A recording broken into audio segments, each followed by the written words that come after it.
All right. And we are back. Thank you guys for coming back.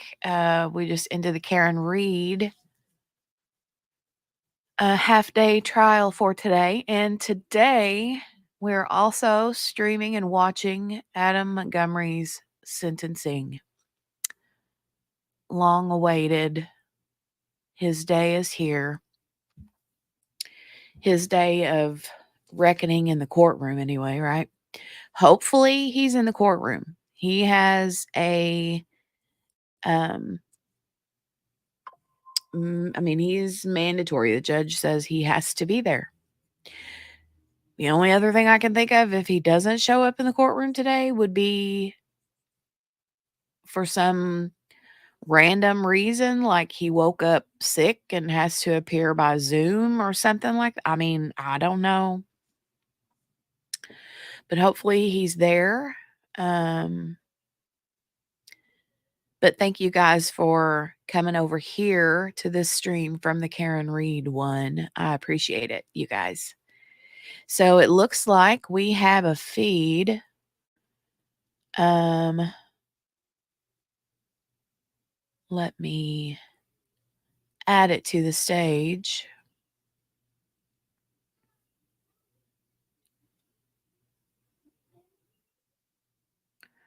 All right.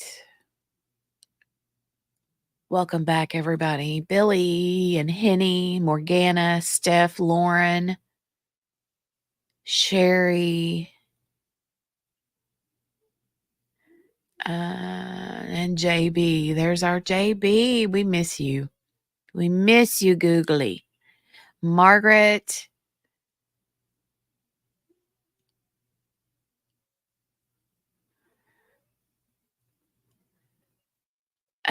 Steph says everyone glare at him and see if we can spontaneously combust. So, okay, wait, Margaret. Margaret says, can I give a spoiler announcement? I have some news on Trash Can. Trash Can, aka Adam Montgomery. So I win the poll, which means I do not come back in a year. I just saw news on it. Okay, what is the news? Tell us the news, Margaret. Spoiler alert us. Is he being transferred? Tell us. The convict arrived. Yes.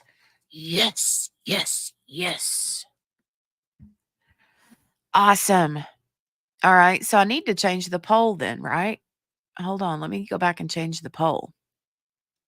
We are going to end that poll. 78% say yes, 22% say no. Camera is moving.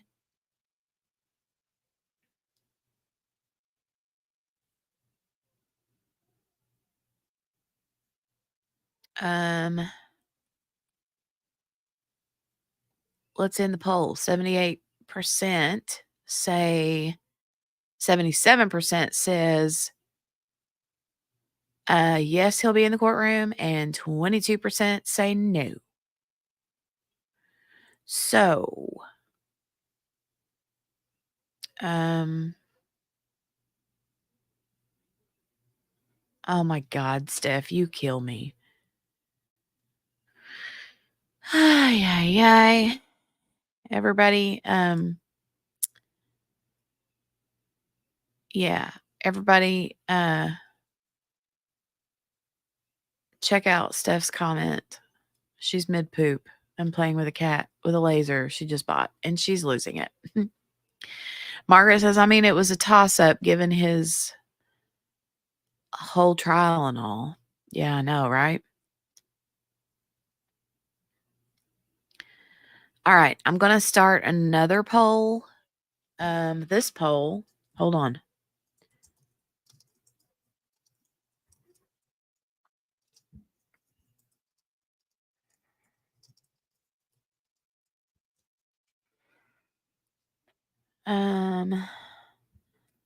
All right, there's a new poll, brand new poll. Will Adam Montgomery cause a scene in court today?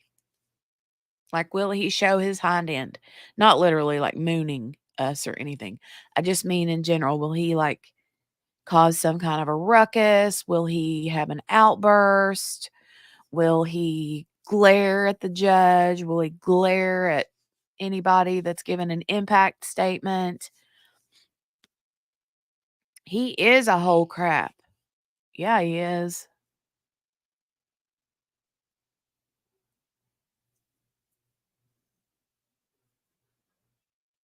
He's a whole crap.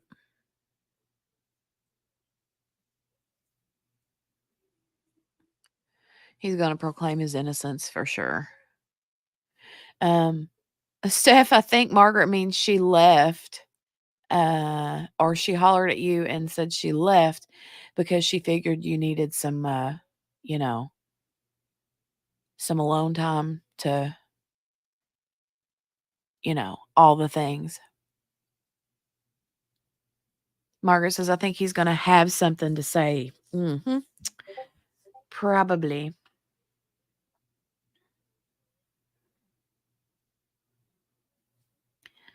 Probably some alone time, yes. Don't forget, Steph, dry wipe, wet wipe, dry wipe.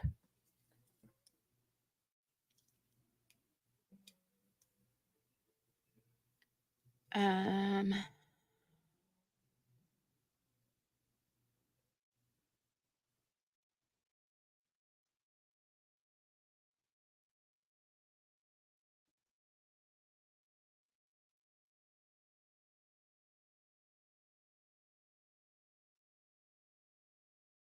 I am getting ready to sneeze. I took my allergy medicine. I forgot to take it last night, so I took it this morning, and I'm getting ready to sneeze. Oh my gosh, it's like right there. Ooh. Uh,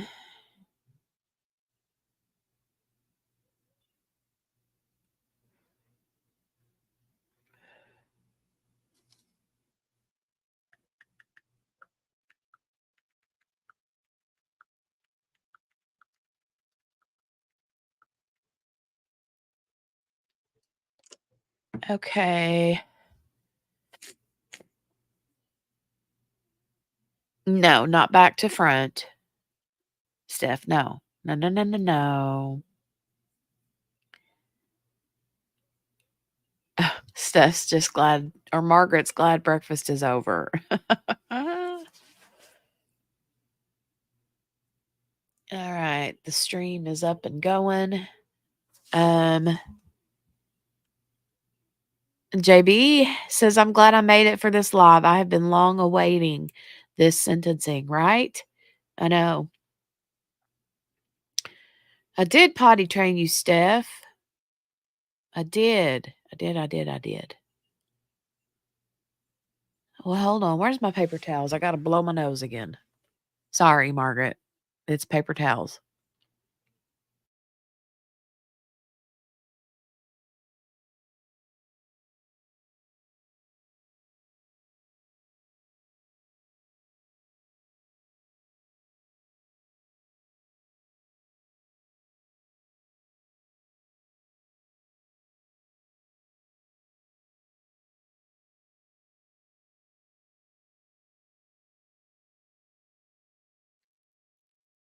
Okay, I'm back.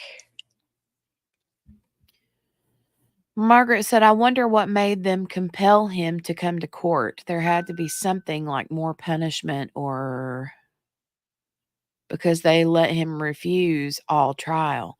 I think that's kind of it. I mean, because they let him refuse all trial, they were like, you know what? If that's how you're going to play, that's fine because it's your right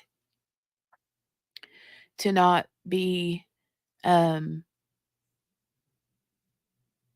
there at your own trial. Um, However, for the sentencing, yeah, no.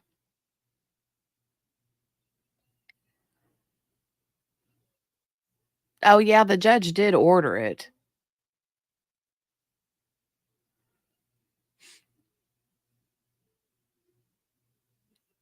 I'm sure the stink the public made, said Steph.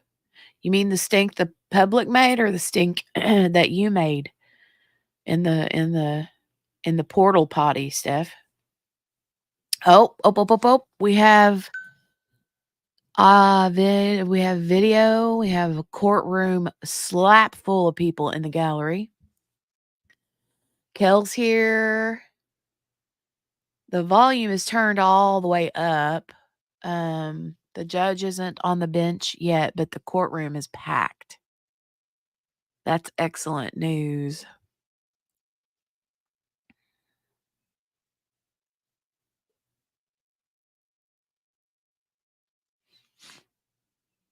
Steph, God. I love how you're so comfortable to share that information. Hey, Kel.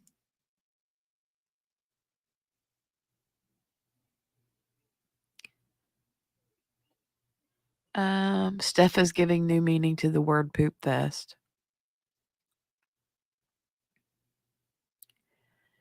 Just eat a really good salad. That'll help move things along.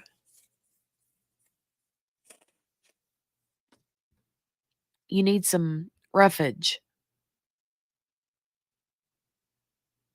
Everybody Poops by Chad Dingbat.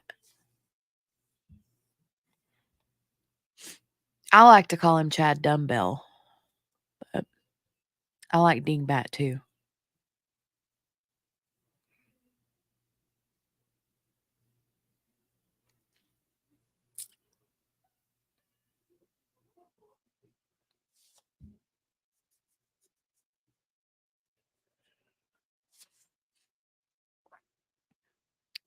More camera moving.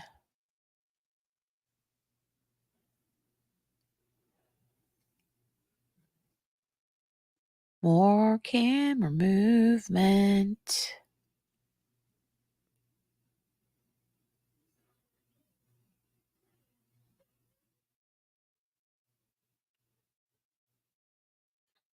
Hi, Emma. Welcome. Are you here to witness this sentencing today, Emma? The Adam Montgomery sentencing? I'm here for it. I want to watch this happen.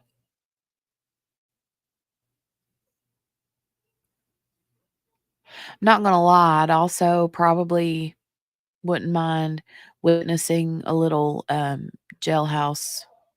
What do they call it? Jailhouse justice or something.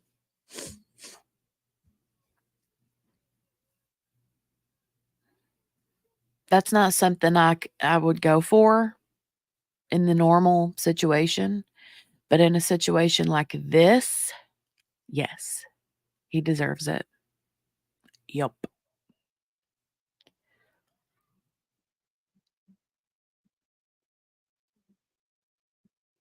Did he, Margaret? I don't remember.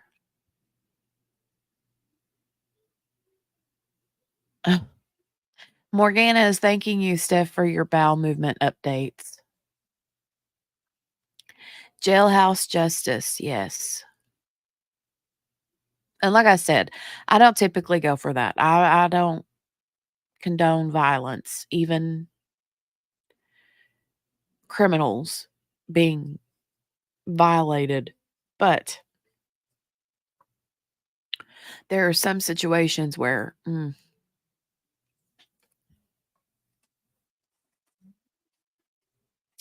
absolutely.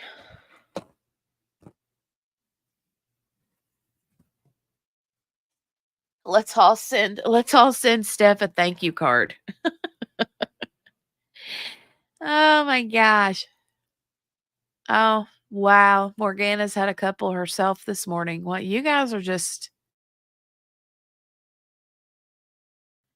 man, you're full of it.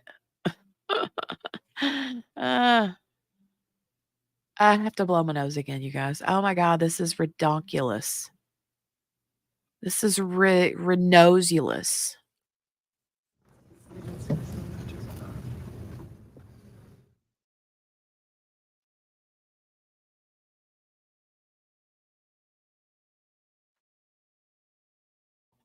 All right, so there I heard audio. We're on a paper we are on a we are on a toilet paper roll.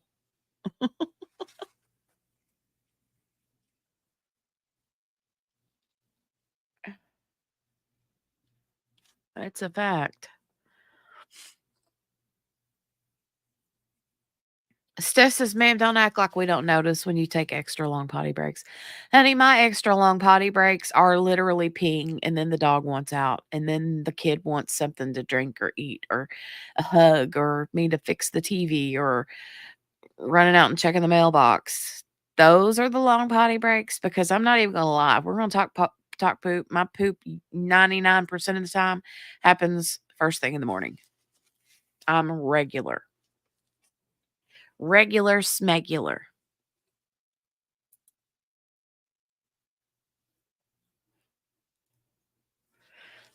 Oh, that's what a good cup of coffee will do for you in the morning. No, I don't poop outside when Poppy does. No, no, no, no. Mm-mm. Nope. Nope, nope, nope.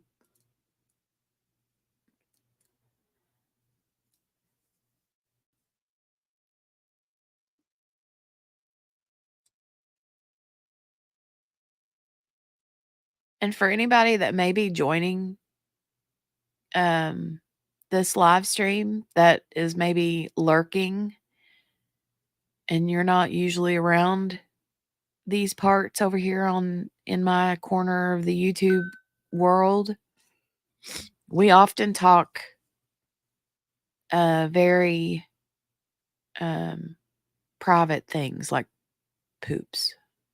That's just what we do here. Oh, Margaret, my husband has a cup that says that. Or wait, maybe I can't remember if his coffee cup says coffee makes me poop or if it says um I pooped this morning. I can't remember if it says coffee makes me poop or I pooped today or something like that.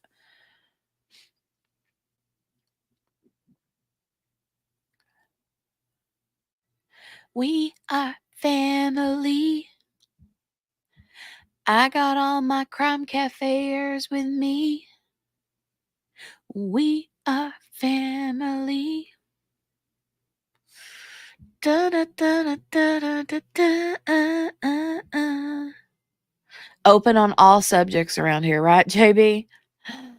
Mostly all. There are some things that, yeah, I don't want to talk about. But that's usually when Lee and Steph and Morgana and Kel start getting on a roll. And then I'm like, no, behave yourself. Even then, JB, you know, as well as I do, you go running and hiding too, honey. Right? Me and JB are like, nope, we're out. Oh,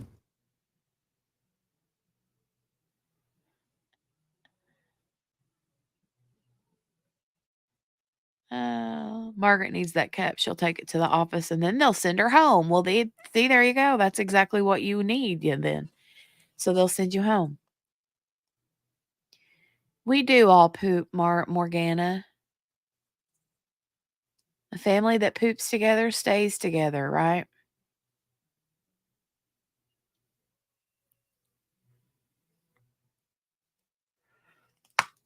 All right, you guys, it is 1:10 p.m. Let's get this show on the road.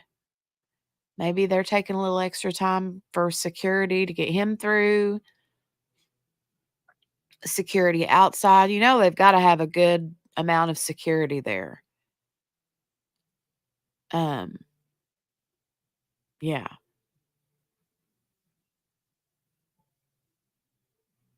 Margaret worked for a medical organization. They'd probably like it. Probably, especially if, I mean, I don't know if you do, but if you worked for like uh, I don't know what department would be considered the the poop department in the medical field. What department would that be? Maybe then they would really like it. Ooh, ooh, ooh, what if you worked for, um, somebody that works a gastro? Okay. Well, what if it was someone who worked for, the company that does the, like, testing on the poop in the box, like Cologuard or whatever? Could you imagine the poop jokes they have where they work? Oh my god, I can't even imagine.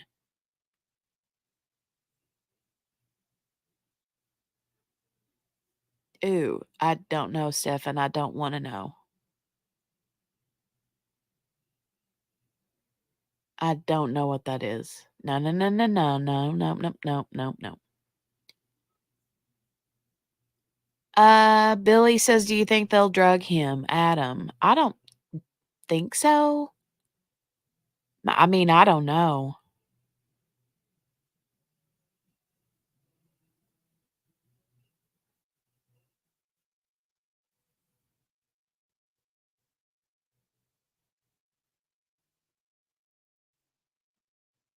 JB said probably having to, but put him in that wheelchair thing they put the inmates that refuse to do what has been ordered. You know what? You're probably right. Isn't that what they do with Daryl Brooks? Ooh, your niece has one more. What is it even? Somebody private message me and tell me what that's even for. I don't even know why would one have that or one of those? I don't get it. I don't know what that means. Margaret thinks he'll be wheeled in. Yeah, Margaret, we're going to charge Steph $1 every time she says poop.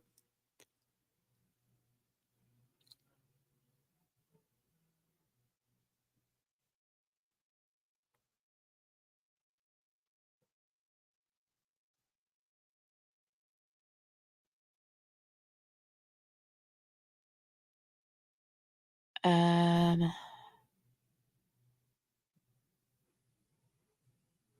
Steph says also Jenny is suddenly monetized by me. All proceeds go to me. Okay. I'll take that. No, you're lying, Morgana. Are you serious? I can't even read that out loud. It makes me want to vomit. Ugh. Billy, yeah, that's I'd be sick if I had to go that long without going. Oh, there's no way. If I go a couple of days, I'm so bloated and, like, ill that I can't even function. Nope, nope, nope. I know, Margaret. Oh, they're trying to get things situated and ready. Steph, I have no idea, but holy cow.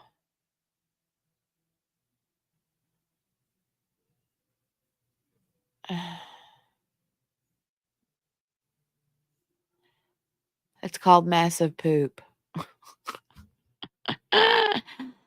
Oh, my lord, how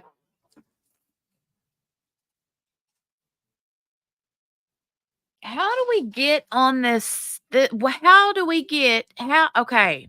Oh, Steph, are you serious? Stephanie, thank you. I appreciate that. You're sweet.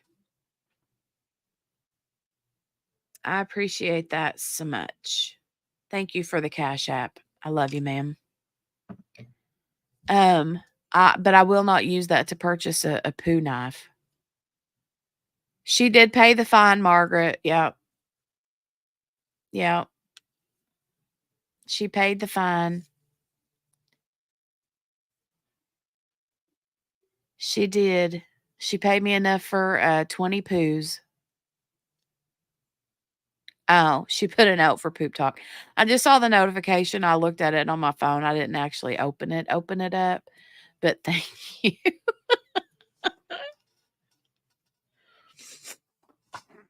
It's gonna go towards the, uh, computer fund and, not a poop knife fund. We're not gonna buy one of those. I don't need one of those. Thank you very much. Uh-uh.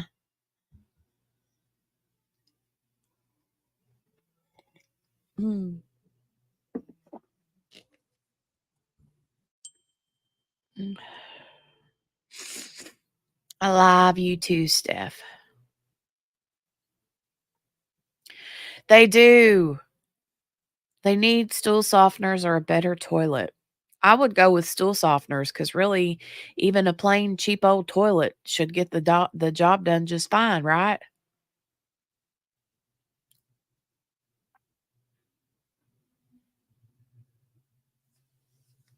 But what I was gonna say is how in the name of all that is holy do I end up starting a stream for this sentencing and then we end up with this conversation? This is what happens when the stream starts and we're having to wait on the court. That's what happens. We get way seriously off topic.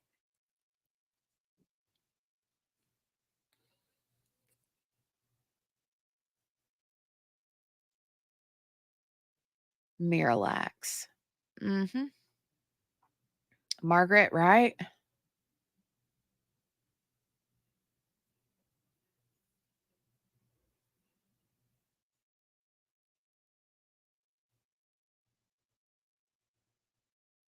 I don't know what that means, Steph, and I'm not gonna read it out loud because, in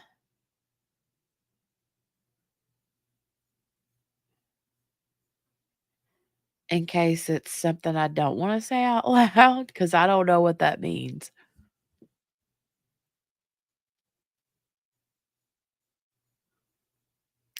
Oh my god.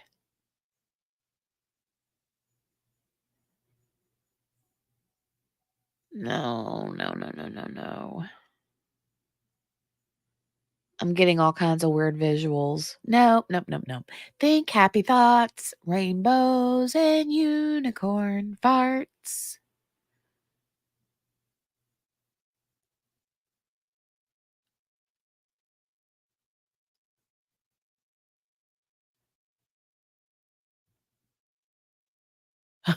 Margaret. The Day I Left Crime Cafe by Margaret. No, you're not leaving. We're like Hotel California over here. Yeah, we're like Hotel California. Yep, yep, yep.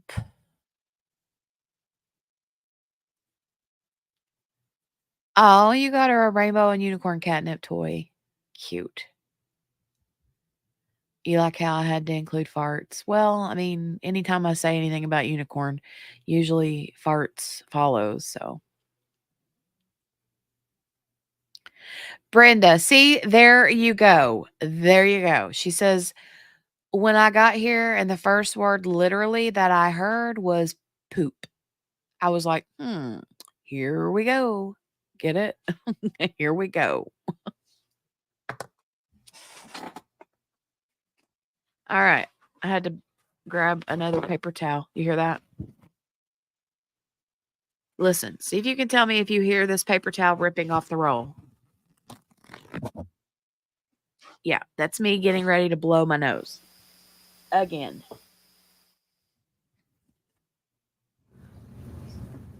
More audio. We're having more audio.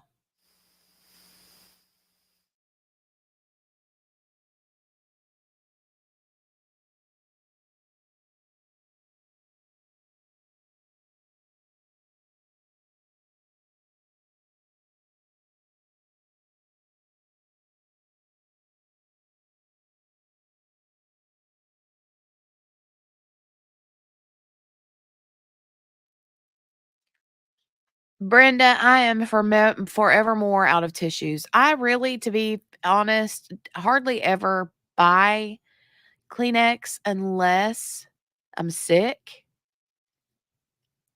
But the last time I bought Kleenex, I had bought like a 3-pack or a 6-pack or something. And so I had plenty for a really long time. Well, then I ran out, and instead of just buying more Kleenex, I just keep using toilet paper and paper towels. So, yeah, I really need to buy more Kleenex. It's just not one of those things that I regularly keep in the house. Now, my mom, on the other hand, my mom wouldn't be caught without a box, at least an extra box of Kleenex. If she got down to like 2 boxes of Kleenex, um, she's like, that's going on the shopping list. I need more Kleenex right now." Like, my mom always had Kleenex. Me, not so much. I just use toilet paper for the most part. Margaret says she guesses she'll stay. Thank you.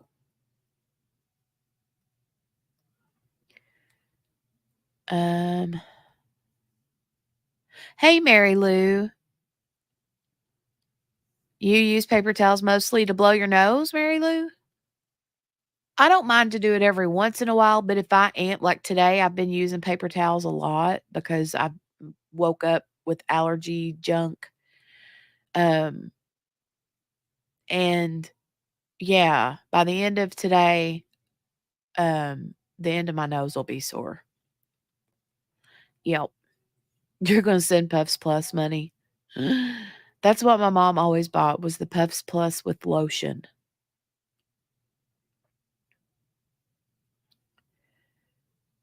Um,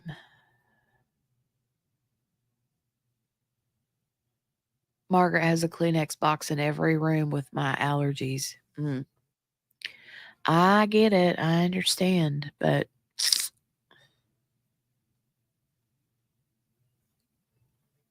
does it make your nose sore, Mary Lou, or do you not have to use them very often?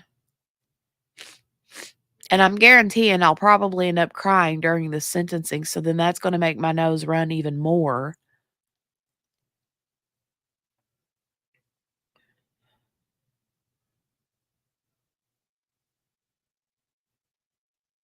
Oh my gosh, they're running so late. You think he's gonna come through that door right there, or do you think he's already sitting?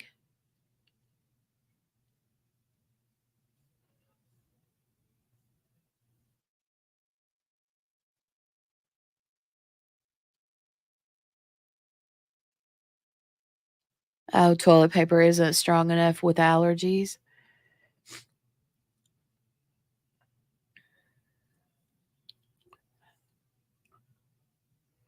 Steph thinks he's throwing hands in the back. Uh-oh, that wouldn't be good. That would not be good.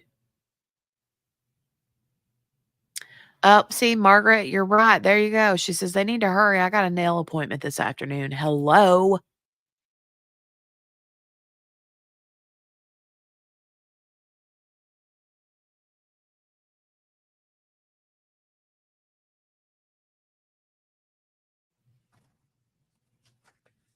Come on, Adam.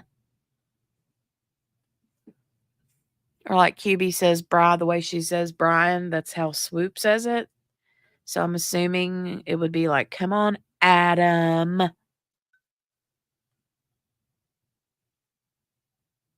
Adam.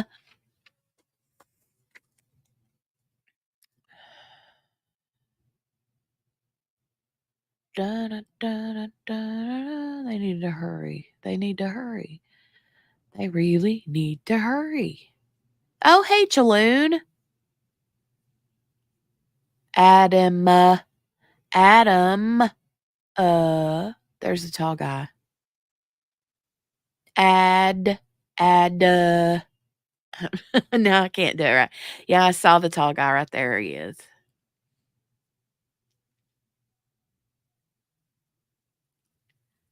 Chaloon says, I don't have Wi-Fi right now. OMG, I will use my data for this moment.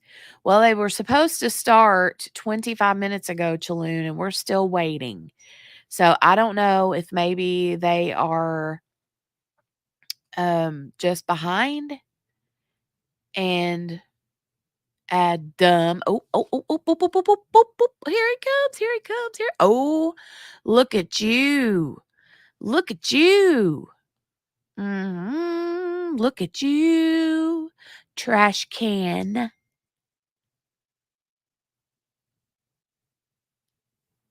How'd you feel walking into that courtroom and seeing all those people glaring at you with disgust and loathing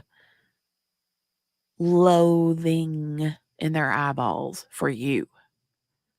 You whole crap. He is a piece of crap. Please be seated.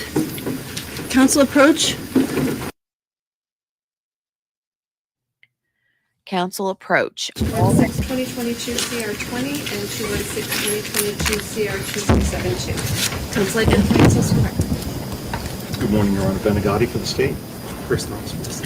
Caroline Smith with the public defender. All right. Good morning. One moment, please. So I see Elaine is back. That's what we called her. Remember? Elaine. Look at him being kind of like sideways smiling. You're disgusting. They're supposed to, Brenda. Yeah, he's fully chained.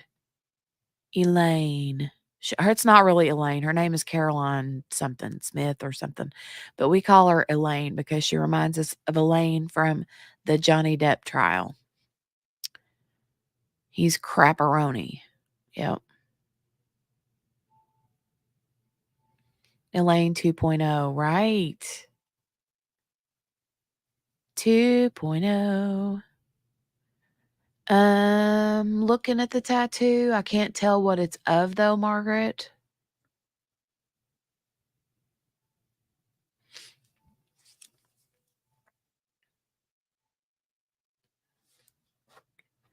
Oh, I dropped my roll of paper towels, y'all. Morgana Banana. Morgana, thank you, ma'am. You guys are killing me.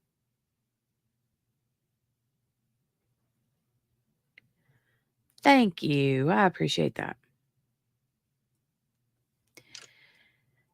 Morgana Banana.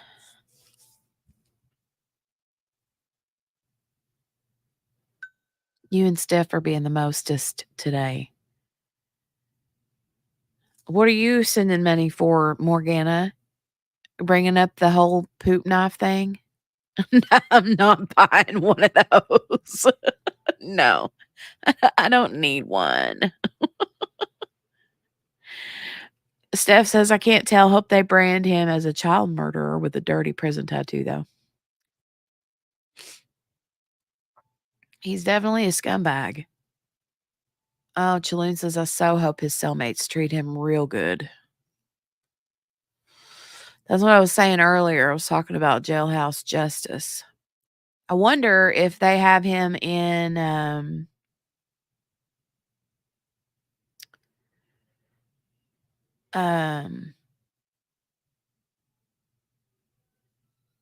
what do they call it when they have him in like a not solitary, but when they have him in I can't remember what it's called.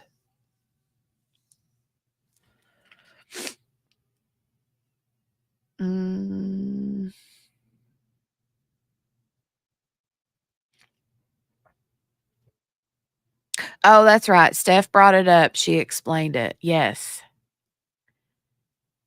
The guards are looking at him like they're disgusted, Billy. I don't blame them. Can you imagine the things that he says, like on the way there and while they're walking down the hallway and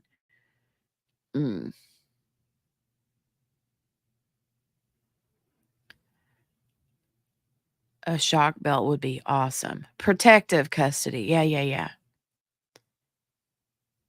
Yeah.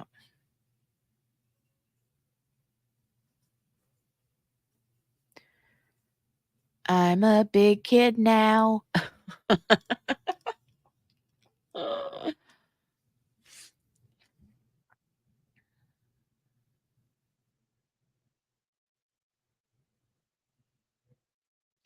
I can't really tell. I mean, the tattoo on his neck, I'm kind of feeling like it looks like, and I'm probably way wrong, but just from the angle, it kind of looks like a star. And I can't tell.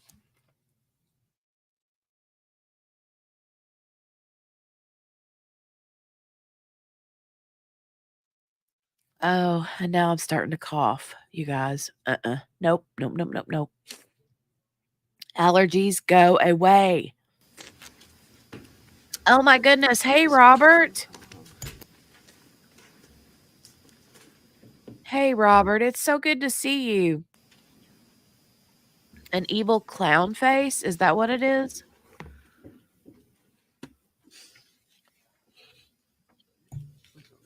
Please, Smith. Pardon? Okay, just making sure you're ready for the state to proceed. Yes. Okay. When you are ready, Attorney Gotti, you may proceed. Thank you.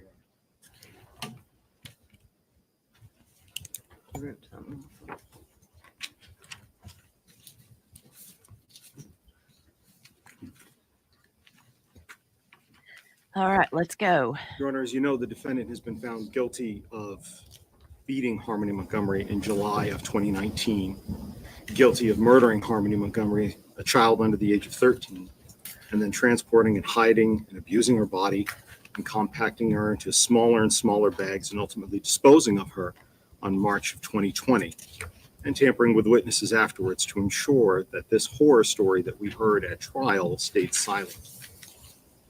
Under our law, after the second-degree assault, after what he did to her and the other crimes to hide other acts to hide his crimes, under our law in New Hampshire, that means that the mandatory minimum sentence that the defendant must receive for second-degree murder of a child under 13 is at least 35 years in prison. So the question for us today isn't why the defendant should get the minimum mandatory sentence. The question is, how can the minimum sentence ever apply to the crimes that were committed by this man? How can the minimum ever apply when he beat Harmony the night before and the morning of, and time again as he drove from the methadone clinic to Burger King and he beat her to death and then covered her up to suffer and die in the car while he ate his food? The state's position is, how can the minimum ever apply when this court recognized at the last sentencing hearing that he had 15 years of convictions for, quote, some of the most violent and egregious criminal behavior, end quote, that this court had ever seen?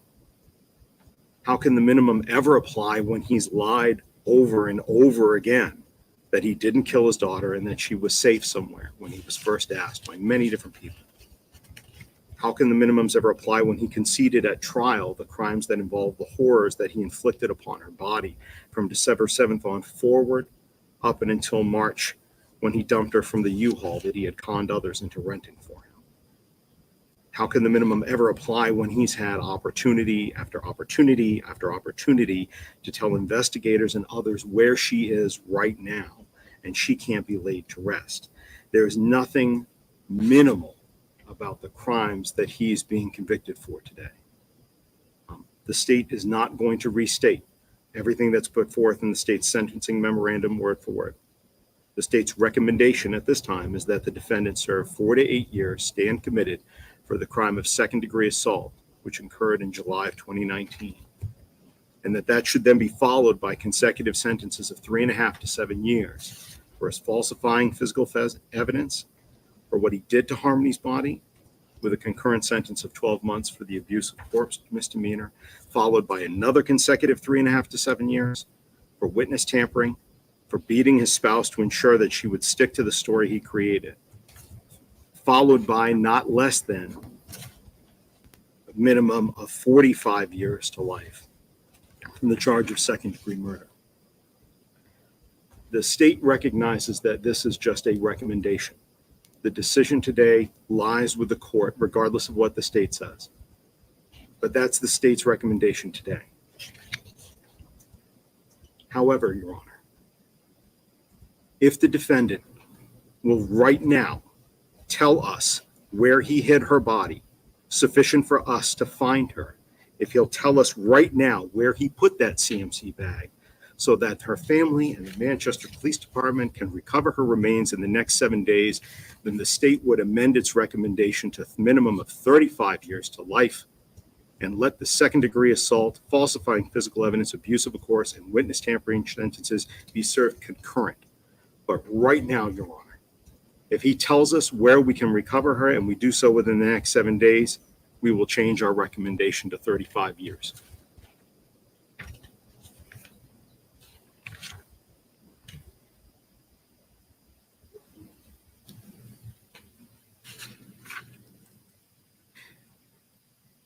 Since that offer has been rejected, Your Honor, that is yet another reason why the minimum should not apply. What I just said was not a stunt. It was not a theatrical event.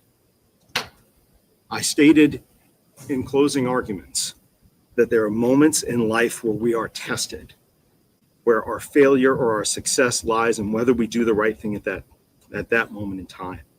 And time again, and about 30 seconds ago, the defendant chose again to be heartless and immoral and selfish and unapologetic, which for the purposes of you deciding his punishment and rehabilitation and his deterrence and coming up with the right sentence for him means that he has just yet shown you again in this courtroom, and for anybody else, that he is heartless, immoral, selfish, and an unapologetic murderer of his own child.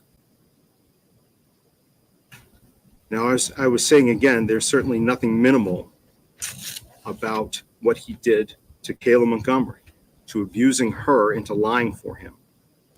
There's simply nothing minimal about what the defendant did to Harmony and what he did afterwards.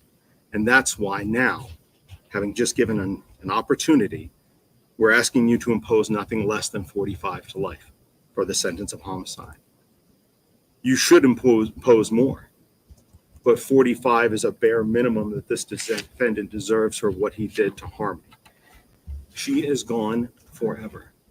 She didn't get sick and get old and pass away. Something didn't just happen that night. He happened. She wasn't able to be surrounded by the people that loved her. And instead, when this court determines punishment, deterrence, and rehabilitation, it should consider that Harmony died in pain and in fear under a blanket. And nobody deserves that, especially a 5-year-old child. And that kind of death is different and weighs in favor of more than the minimum sentence here.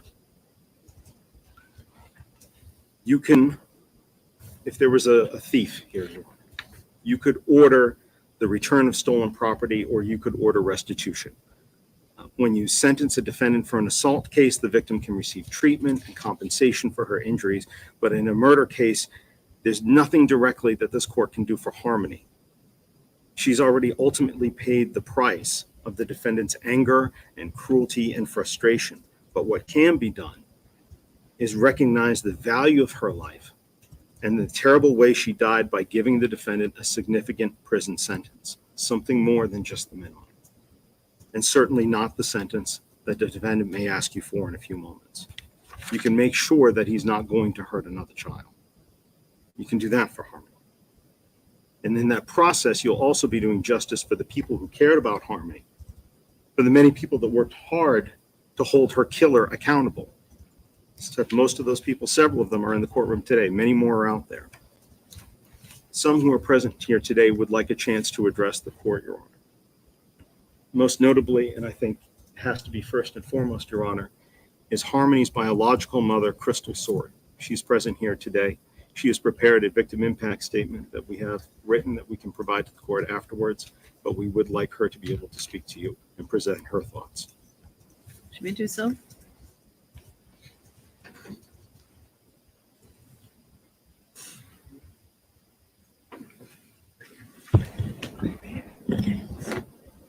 Thank you.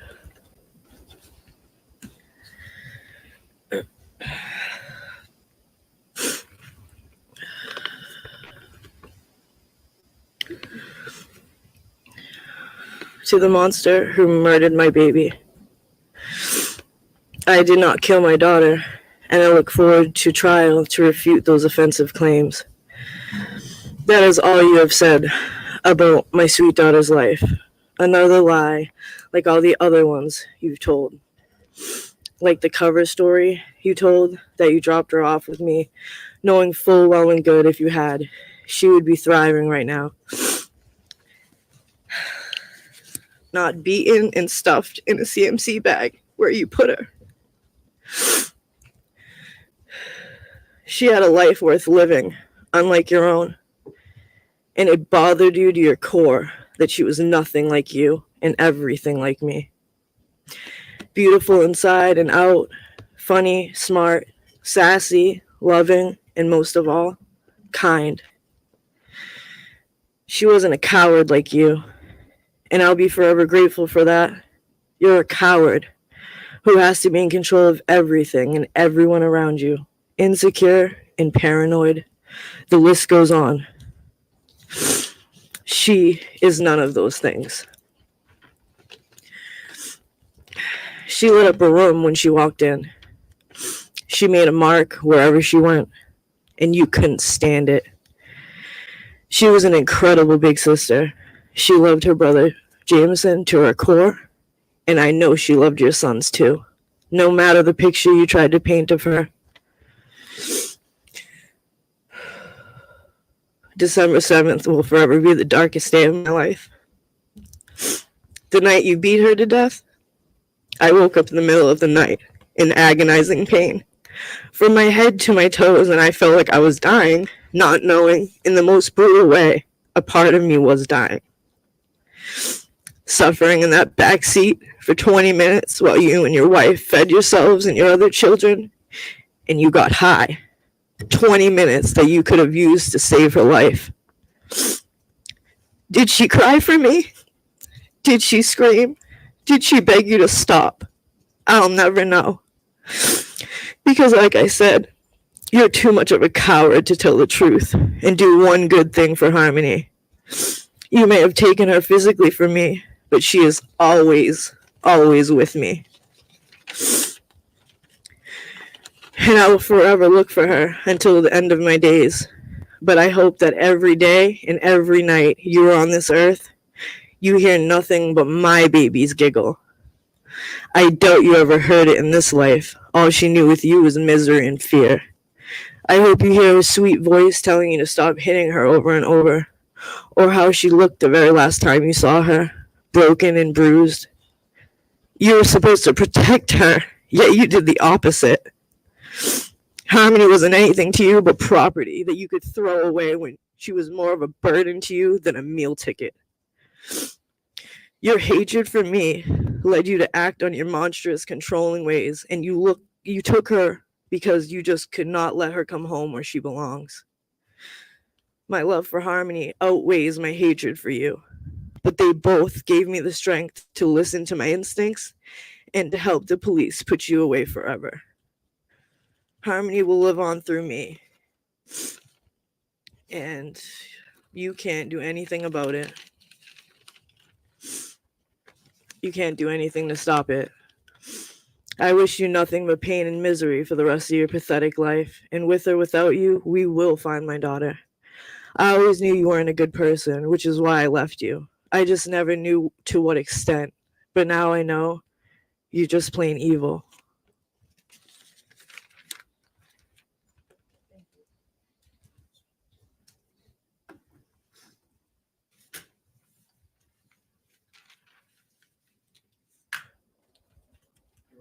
In addition, another member of Harmony's family was Miss Brittany Sorey, her aunt. She would also like to address the board.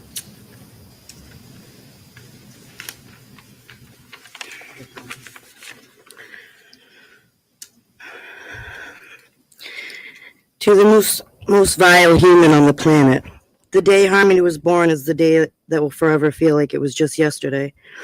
My sister was in labor and you were in prison. Always keeping you posted. I remember that phone call with you right after she was born and they were both in the recovery room. I was talking you down from how scared you were because you just wanted to be the best dad. And I believed in you and reminded you how good you were with my daughter, that you would be the best dad and not to worry. I couldn't even believe how wrong I actually was. You are a monster, Adam, not the monster who's in your nightmares or the ones that terrify you when you're little. You're the monster that pretends to be a daddy and then brutally abused, tortured, and beat your 5-year-old daughter to death for the accidents you caused by locking her in a room 24/7, traumatizing her, and making it blatantly clear that she could not trust, count on, or come to you when she needed someone. You didn't fight for her for 4 years like you had Kayla claim on your behalf. You lied and you forged documents. You did it to have control again over something in my sister's life. You never for 1 second loved Harmony, because if you did, she'd still be here today. You wanted to control her, and when you couldn't, over and over again, because she reminded you of my sister, you took her from us because you didn't want anyone else to have her. More proof of the absolute coward you are. The fact that you sat in court at your gun trial, like my sister said, and tried to use Harmony for some sympathy by saying you cannot wait to refute the offensive claims that you killed your daughter and you didn't and you loved her. Jury selection day, you showed up smiling at the jurors, proving exactly how evil you are. Then tell the judge the day of opening statements that you did all but kill her and expect a bunch of people to believe yet another lie from you. Because your egotistical ignorance makes you believe you are somehow smarter than anybody. You have the nerve to claim to be a victim of the disease of addiction and how it destroyed your life and all the crybaby stories you tell. The fact is this: you are a selfish, evil, conniving, poor excuse for a human being, and I hope you sit in prison every day while she haunts you day and night until it's unbearable, because that's what you deserve. I used to call you my brother. We used to talk about everything. I've seen you break down and cry and open your heart up to me. Even when you first got Harmony, I messaged you and I told you that I would help in any way if I can, if you needed it for Harmony and wanted to be a part of her life. And just like anyone else that reached out, you blocked me. You had so many chances to change the result and let her go with people that loved her, but you didn't, because you knew she would have told all about the abuse, so you killed her. If you're any type of man at all, Adam, or you ever loved her for 1 second, you would tell us where she is, so at least she can rest in peace after everything you put her mind, body, and soul through. Regardless, karma will get even, because you don't destroy such a beautiful soul the way you did and not reap what you sow. So may it be.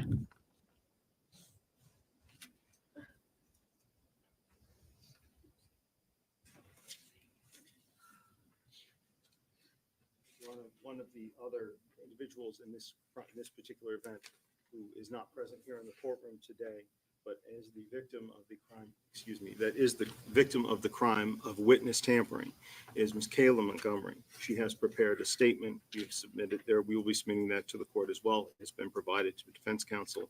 She has asked a victim advocate to please read the statement for her. If the victim advocate could please state her name for the record,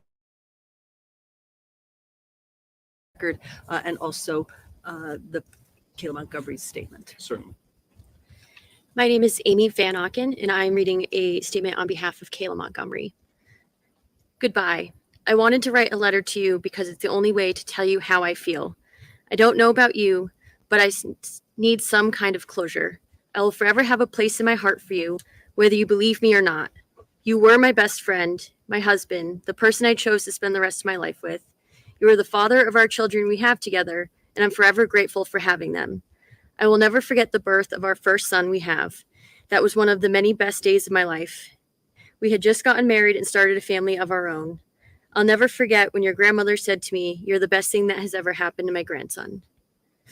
I will always remember the births of all the children we have. Also, when you stepped up to be a father to Harmony. You worked so hard to get custody of her, and it took a few years, but you got her. I won't forget the day we picked her up and brought her home. We were so excited. Then, during the summer, was when we both started to go downhill because of relapse. After 5 years of sobriety, that was the beginning of the chaos. By the time Thanksgiving came around in the year 2019, we were losing everything. My job, our place to live, and after living in a car for a few weeks, we lost that. At the same time, Harmony dies because of your anger and hitting her so many times. We didn't even know she passed away until the car died, and we had to take our kids out of the car. She didn't respond. She was lifeless. Then a couple years go by, and during those years, we had to keep quiet about her being gone. You told me to stick with the story that you dropped her off at 6 a.m. at Dunkin's, where I no longer worked at, and brought her to her mother, Crystal, so she could stay there because it was better for Harmony. Then you came and picked me up when my shift was done at 2 p.m. She wasn't in the car. She was with her mother. During those years of having to keep quiet, you started physically and mentally abusing me, accusing me of cheating on you, telling on you, and trying to kill you. The first time that you really hurt me was when you accused me of cheating and had me on the living room floor against the corner of the wall telling me if I didn't tell you that I cheated on you, that you were going to F me up. When I never cheated on you and said that I didn't, you punched me right in the face a couple of times because you said I was lying, and I wasn't. So then I said, yes, I cheated on you so you wouldn't hit me, but you still did anyway. You started getting crazy when we would get high on crack. I told you I did things that I really didn't do because you said if I told you that I did whatever you'd accuse me of, that you wouldn't hit me, and I was dumb enough to believe you. No matter what I said or did, you would hit me, punch me, spit in my face, or would have me in a chokehold and cover my mouth so I couldn't scream. You are not the person I married,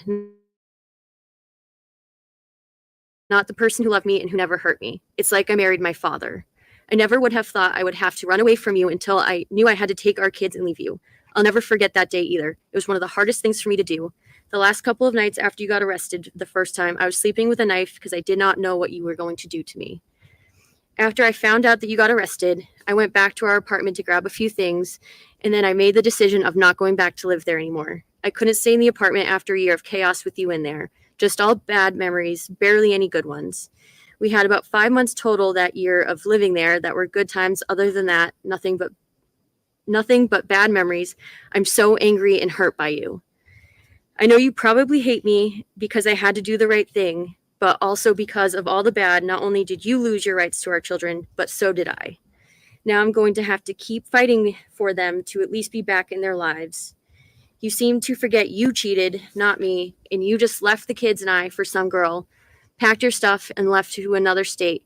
I called you out on your BS when you were on your way to Maine, and I also called you out for being with someone else months before you left to Maine. You accused me, but you were the one cheating. The day you got arrested on January 2022, you called me and said to tell Kelsey you're sorry about her car. Yeah, right.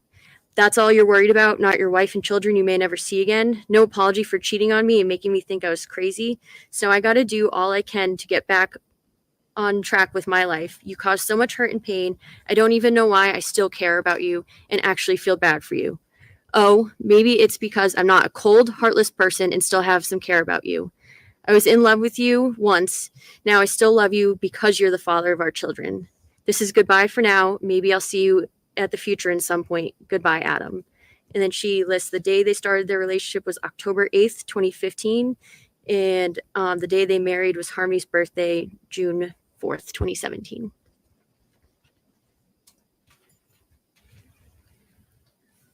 Your Honor, one family member who I've heard from yet is with regards to a very young man. This is Harmony's younger brother, Jameson. He lived with Harmony up until the age of 1, saw her as late as 18 months in his life. Both of his parents are here, Mr. Blair Miller and also Mr. Jonathan Bobbitt Miller, and they have a statement they would like to present.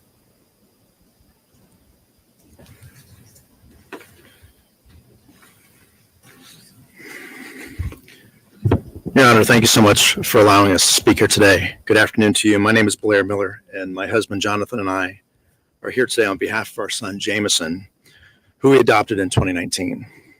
He is a 7-year-old boy who came to us from foster care. Jameson and his sister Harmony were in and out of different foster homes together. They seem to be on a path of surviving their troubling relationships, their circumstances together. To understand the true impact that this loss has had on Jameson and will continue to impact him, you need to hear the stories he tells us and wants you to know. He wants everyone to know. When we first adopted Jameson, he would always tell us about Harmony. He would tell us about her beautiful blonde hair. He would tell us about her glasses. He still does. He would tell us about her bright blue eyes. He would tell us about her wonderful smile that lit up a room. He would tell us that she was there to help him. Jameson has constantly asked us, where's Harmony? Recently, he once was struggling to go to bed. He looked off in the shadows of his closet and said, is that Harmony there, looking back at me? These are no questions for a little boy to be asking.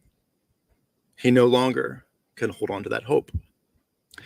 Since learning about the death of innocent and beautiful Harmony, Jameson has suffered. Just a few weeks ago in school, his teacher asked him to draw a picture of his family.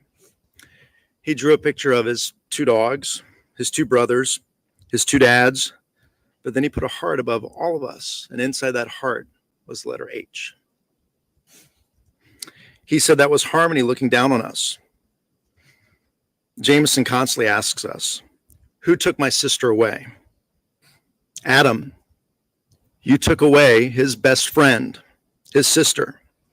You introduced murder into his life and forever created a void that can never be filled.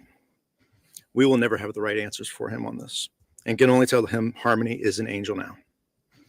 Jameson will grow up forever wondering how this happened, how his sister, who looked over him in foster care, didn't have anyone looking over her.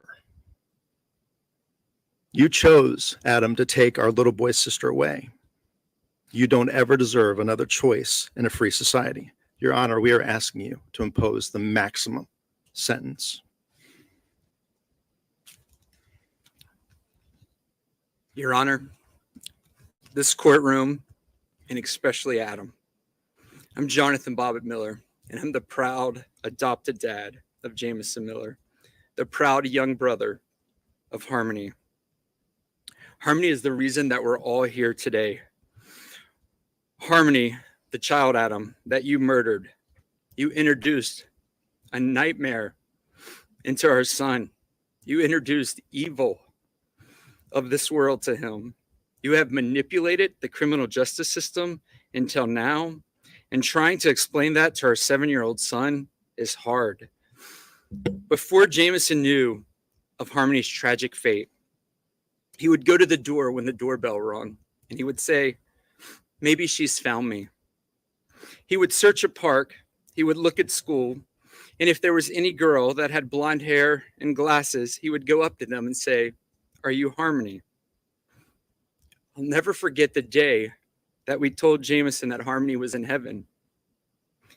He's a very active kid. And that day he just stopped and he held us and he said, no, I need my big sister.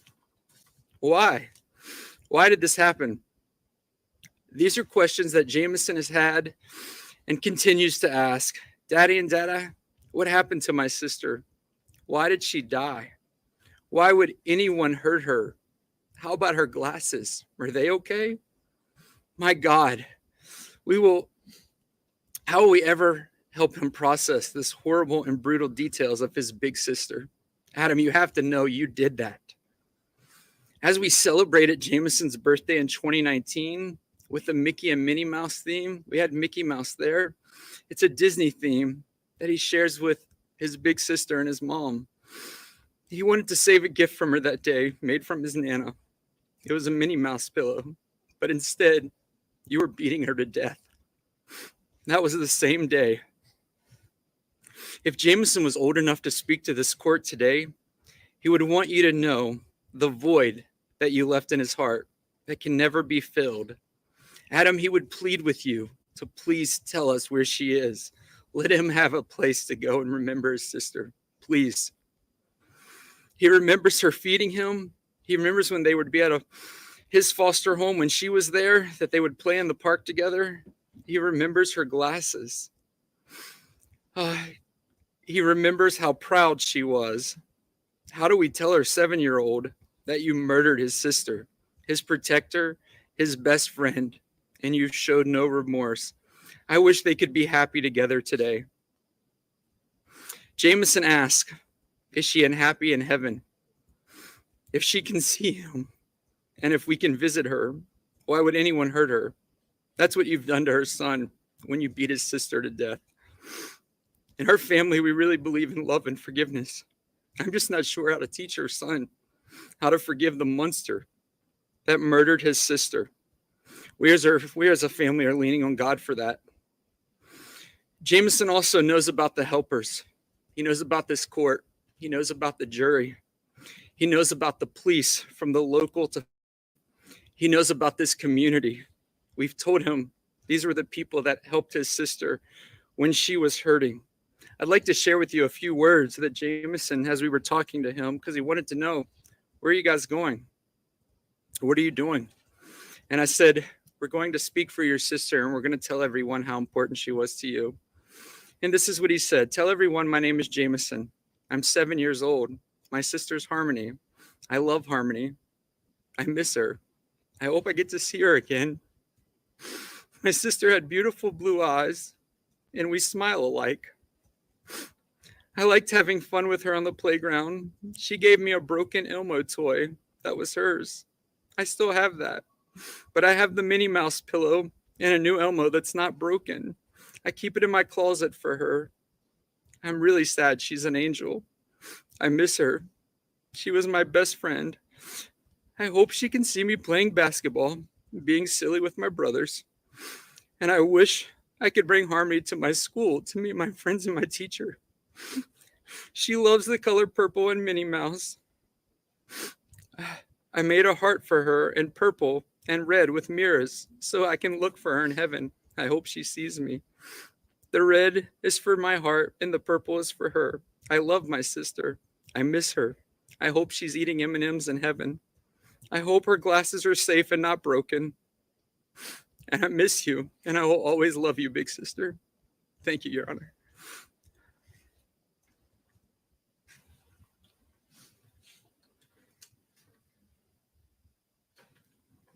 Your Honor, finally, with us today is Harmony's foster mother, Michelle Rafferty. Harmony was alive for 66 months in this world. And for 44 of those months, she was with the Raffertys, Michelle and her husband, Tim. They've both prepared a statement as well and would like to speak with you today.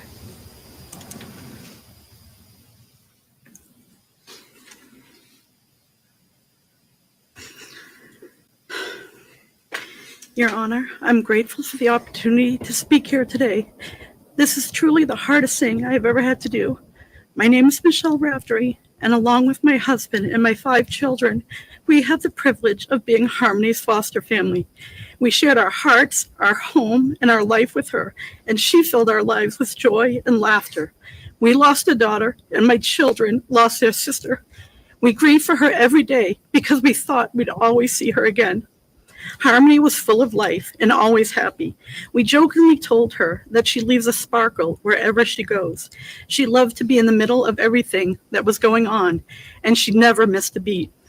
Harmony always had 2 mummies, me and Crystal, but only had one daddy, and that was my husband, Tim.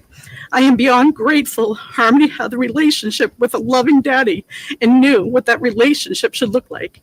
She loved being a sister and had an amazing bond with our youngest daughter. And when our second daughter had her baby, she was delighted to be an auntie. Harmony was a friend to everyone, but she also had a best friend named Dominic. She loved going to church and loved going to school. She loved Minnie Mouse, playing outside, playing dress up, playing house, and loved to cuddle. She had a large community that she loved, and they loved her. She was kind and compassionate and always willing to share, even her Oreo cookies and favorite doll stroller. Since everything came to light, I have had trouble sleeping and concentrating. We had to explain to our children things that we never wanted them to hear and explain to them why a father who was supposed to love and protect her was being arrested for murder. Your Honor, I'm asking you to give Adam the fullest sentence. Adam is hateful and selfish and continues to be so by not telling us where her body is. Adam knew he could have brought Harmony back to us. He had options, but always chose himself each time. He never put Harmony first. There were consequences for his actions, and he will have to live with them the rest of his life. Our family is strong and beginning to heal by the grace of God, We know Harmony is safe in the arms of Jesus, never to be hurt again. So despite the evil brought to light in this trial, we will continue to move forward in love because love wins. Thank you, Your Honor.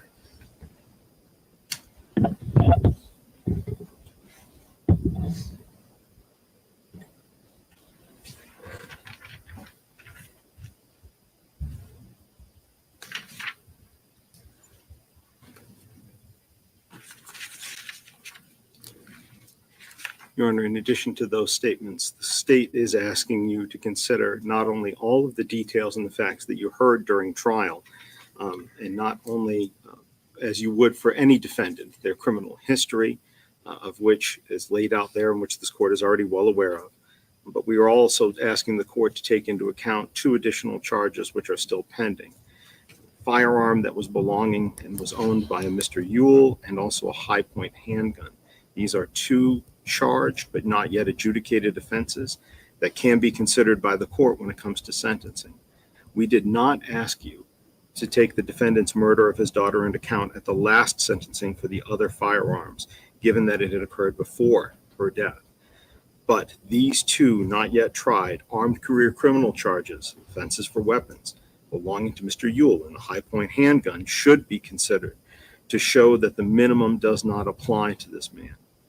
The court is already aware of the defendant's statements to many other people, many other people through many different facets of his life, with regards to being asked where his daughter was and for him to lie to them. This was subject to many different interpretations. The court has discussed this on different times, in different hearings. With regards to those events, and with regards also to the gun crimes that I speak of, Mr. Ewell's firearm and the high-point handgun, we feel that the state has already shown the requisite level of certainty that the defendant has done these crimes. He's been indicted by the grand jury. We've discussed them. Parts of the evidence that support them have already been presented to the court. But we have also asked for Detective John Dunleavy to be present from the Manchester Police Department, who can provide additional information if the court so chooses to hear that. So at this point, I would leave it up to the court's discretion if and when the court should be considering those 2 charges as part of coming up with the appropriate sentence for the defendant today. But he is here in the courtroom. All right, thank you. I don't feel that I need to hear from him at this juncture. If the court feels it necessary to hear from him, I will do so later. Thank you. Thank you, Your Honor. Your Honor, one of the things that you saw during trial were the many different ways in which the defendant tried to conceal his crime, not just physically, but also with false statements and lies to others. Lies as to where she was, as to what had occurred, where it had occurred in the car, where he was at the time. Even lies, as you heard from some witnesses, as to whether or not he loved or cared for Harmony in the first place. You heard and saw the defendant try to sell his lies to anybody that would listen. And why does that matter? Because it's one thing to deny the charges that the state then can hold the state accountable to bring forth proof beyond a reasonable doubt. But it's another one to actively lie and deceive and blame others. And a defendant who does that, like this defendant did, is different and is deserving of more than the minimum punishment. You've even heard yourself how the defendant tried over and over again to get Kayla Montgomery to lie for him. The testimony we heard at trial included the verbal threats to her, beating her, photographs that we saw of her black eyes, testimony from other independent witnesses of him either hurting her or her running away, being injured, or grabbing a cell phone out of her hands and manipulating her even months later to get rid of telephones that had evidence of the crimes on them. You've seen those bruises. You've heard those stories from independent eyewitnesses. That was not just an attack on her. That was an attack on our system of justice. And to hold him accountable for that independently, consecutively, to the actual underlying crime of the homicide and the second-degree assault from before. As you've seen in this case, if we don't do that, if we don't hold people accountable for those actions afterwards, then the criminal justice system is failing because it allows defendants everywhere under the concept of general deterrence to think that they can tamper with witnesses and destroy evidence. And if they're caught, well, it'll just be subsumed by the underlying crime. That's another reason why the more than the minimum sentence is necessary.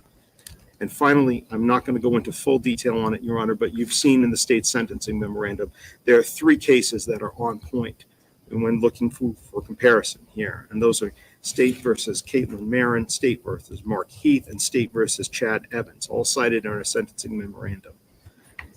In those matters involved individuals who were convicted of reckless second-degree murder for injuring children. And all 3 of those individuals, either immediately after trial or at sentence review, all had sentences that were in their 40s. And all 3 of those people didn't have the criminal history that this defendant has. And all 3 of them didn't do afterwards to their victims and what they did to their bodies, what he did to harm them. So in the state's mind, how can the defendant here get anything less for that? His behavior is worse. When we look at that, if and when he should ask for sentence review after today, if they look at that, we don't feel that there's any way that they could equate that his behavior was less than theirs or that his punishment should be less than theirs. There's nothing about this little girl's death or her suffering or what her father did afterwards that can ever be classified as minimal. He is still determined 5 years later that she have no peace, no justice, no rest. So the state is asking you to do what justice requires, and that's nothing less than the state's recommended sentence. Harmony deserves it, her family deserves it, the people of the state deserve it, and definitely this defendant deserves it. Thank you. Thank you. Attorney Smith? Thank you, Your Honor.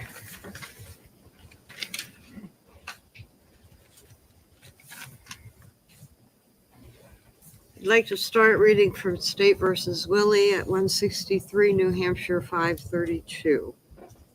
We held that just as it is unconstitutional to increase a defendant's punishment because he refuses to admit guilt, so too is it unconstitutional for a court to draw an adverse inference of lack of remorse from a defendant's silence at sentencing.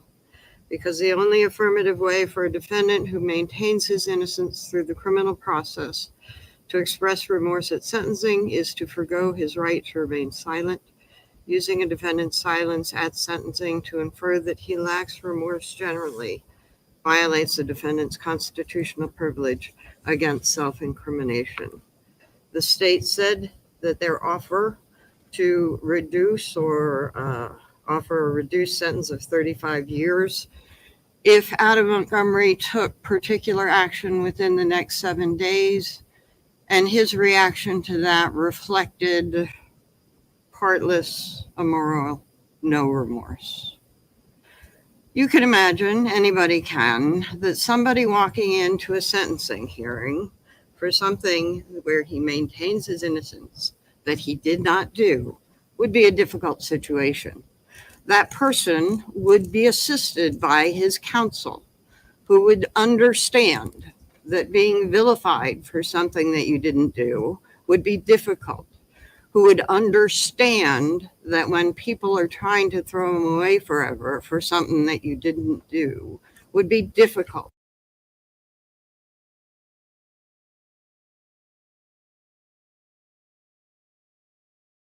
Courtroom. The state was doing a stunt. They were seeking a reaction today from Adam Montgomery in the courtroom by their stunt for something that they said, give us 7 days. And then Mr. Montgomery, acting appropriate with his counsel's representation, was called heartless, immoral, and no remorse.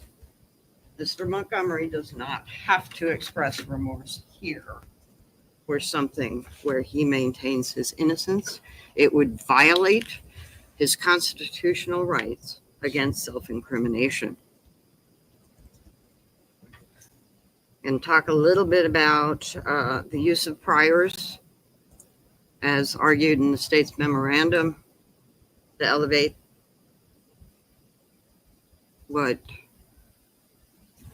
is a sentence as a mandatory minimum that is extraordinarily high, and it is high because anytime a child dies, an innocent child dies, deserves a strong punishment.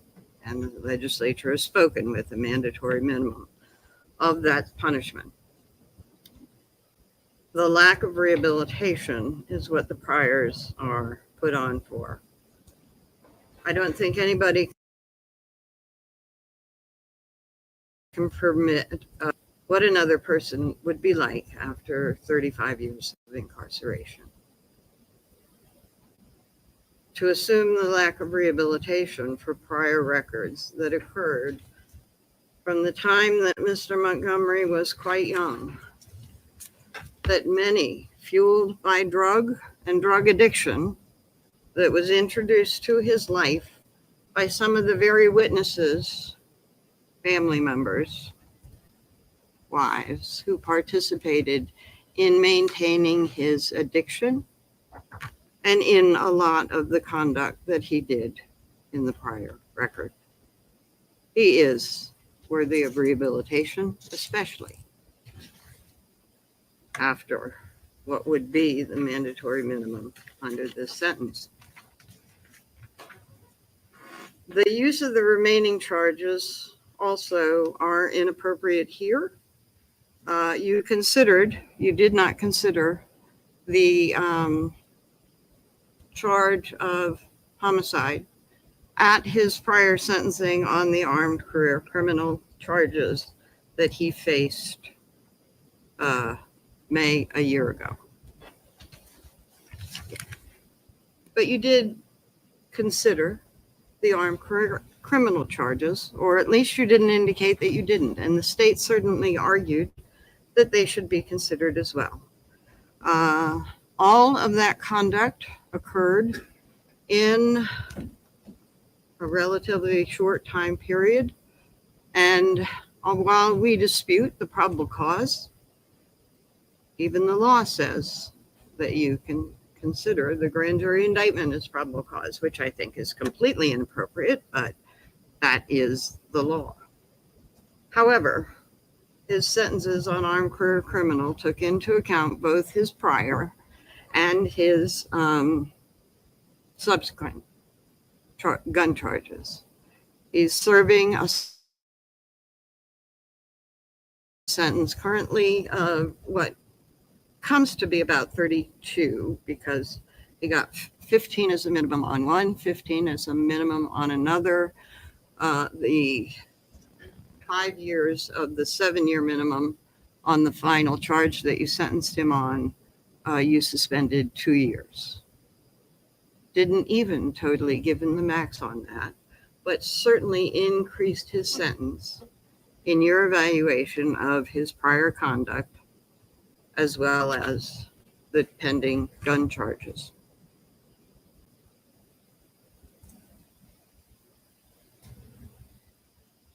Another issue I need to address, and I'm afraid we only addressed part of it in chambers, my fault. The names of the no contact order I don't have, so we don't have a position on that as far as the names. However, since the state has asked for an incarcerated sentence on each of the charges, I don't believe a no contact order can be issued on the charges under interpretation of current law. However, I will say that the names will be provided to Adam, and I can assure this court that Adam will not seek any contact with the Sorrell family. Sorry, family.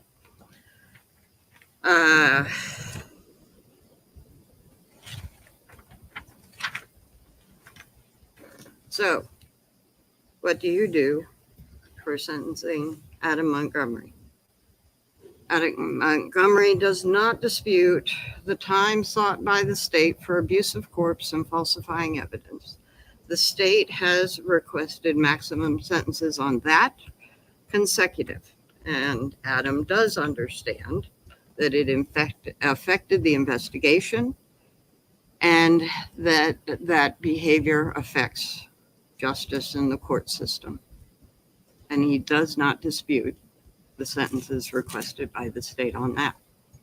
However, while he maintains his innocence, he also knows that you will be sentencing him on the other charges because he has been convicted. And any other action he takes will have to be after sentencing. So as to the other charges, while he maintains his innocence on each of them, he can't offer a sentence because no sentence would be fair for him to say that they would be fair when he is maintaining his innocence and he did not commit those charges. So he can't offer you something that's appropriate for them, but he would request that you take into account his objections to the memorandum and especially his silence here at sentencing as being an appropriate position to take when he is asserting his innocence. We request that the court issue a sentence that is less than what the state has asked and that it make the remaining charges concurrent with abuse of corpse and falsifying evidence. Adam Montgomery did not kill his daughter, but when he discovered his daughter's death, he broke and he did inexplicable things. Even he can't explain his actions, but eventually he pulled it together and he was able to say goodbye to his daughter. And that's what he did. If I may have a moment, Your Honor. Yes, you may.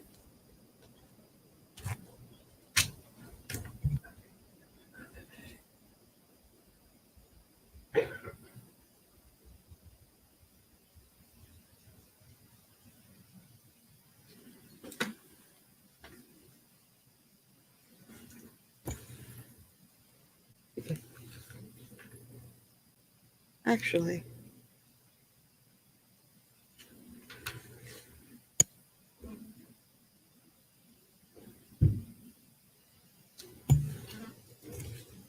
My co-counsel has reminded me of something, and again, this was something that was not in the sentencing memorandum, and it was last minute, and it is the stunt that was pulled by the state, and it is that plea offers, responses, negotiations are inadmissible, and I think that they are inadmissible for any purpose, including sentencing. Certainly, I know in other cases, if I was to say the state offered something pretrial and now they're seeking twice that, the state would shut me down under that rule, which 410.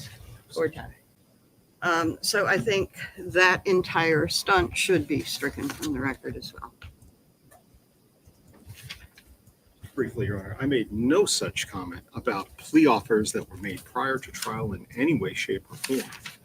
When I called the defendant heartless, immoral, selfish, and unapologetic, and in doing so, it's about the two crimes that he has admitted that he has done. It's the falsifying physical evidence and it's the abuse of corpse, which he admitted and even told the jury that they could find him guilty of.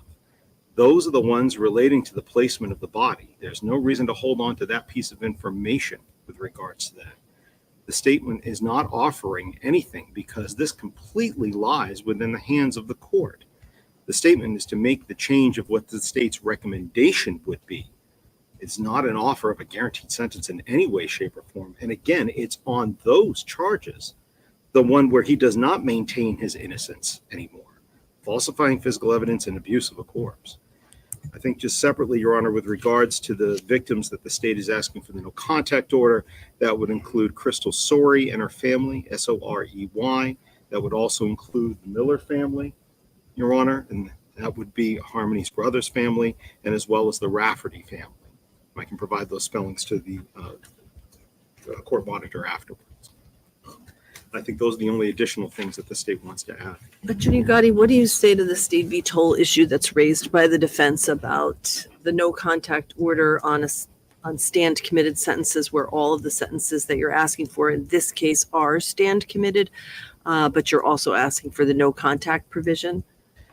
Your Honor, I think with regards to that, rather than to prolong this particular hearing, the state would then also ask for a $5,000 fine on each felony for that to be suspended for the period so that the no contact order can be obeyed during that time period. And if he violates the no contact order, then that could be imposed. Suspended for what period? I would say suspended for a period of, well, on the 2 Class B misdemeanors, I would say suspended for at least a period of 7 years upon the beginning of that serving of that sentence. And for the charge of second-degree murder, I would say beginning on for a 20-year time period, beginning when he starts serving that sentence.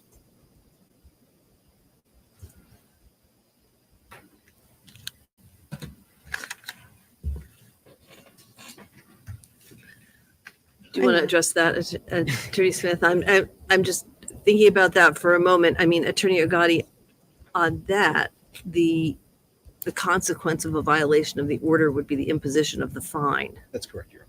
Okay.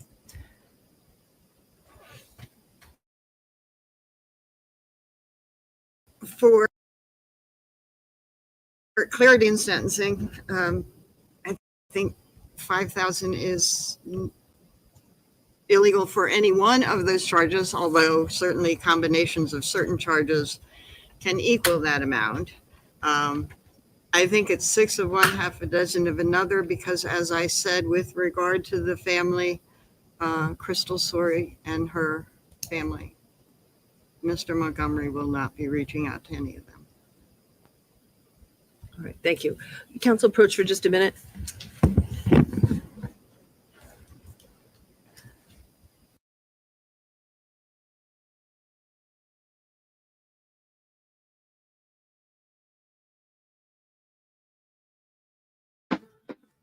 Oh, this is insanity.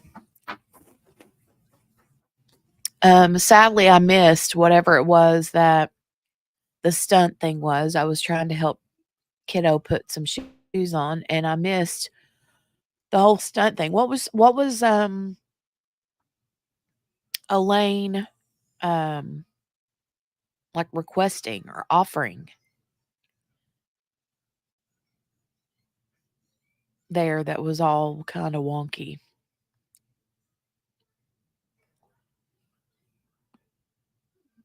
I'm still freaked out by how he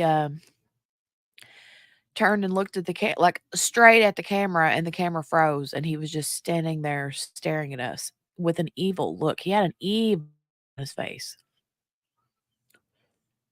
Hey, Shiraz. Margaret said, Elaine said the state pulled a stunt by saying they'd reduce the time if he said that was a stunt. How is that a stunt? They want that baby's body back. And we're willing to give him a massively reduced sentence. All right, nothing further from the state? Nothing further, Your Honor. Thank you. Nothing further from you, Attorney Smith? No, Your Honor. All right, I'm going to take a 15-minute recess so I can consider all of the information and statements that have been provided, and then I'll come back and announce my sentence. Thank you, Your Honor. Thank you.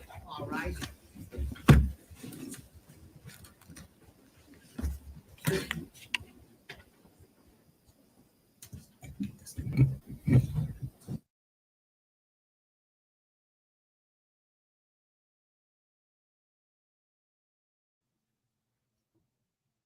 Yeah, definitely not a plea deal. That's not what that is. Um,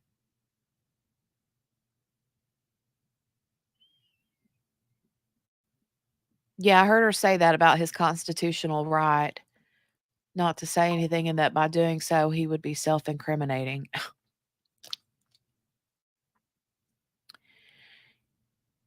I can't with him. I can't.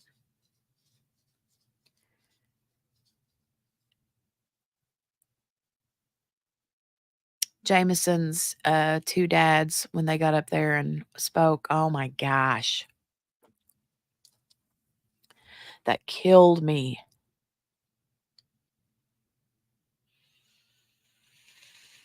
Mm.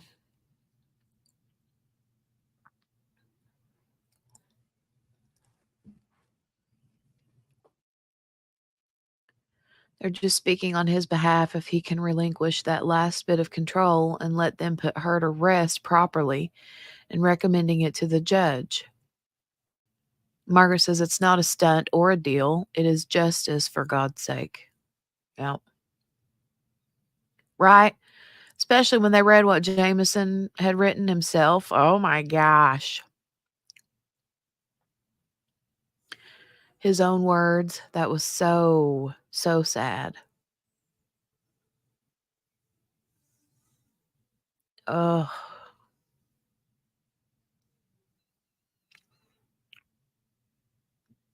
What did he say? Her favorite color is purple and she likes something else. I can't remember exactly what he said, but he said her favorite color is purple and she likes whatever that was.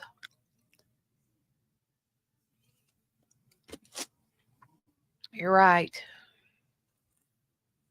Oh, maybe, yeah, Mickey Mouse. Minnie Mouse.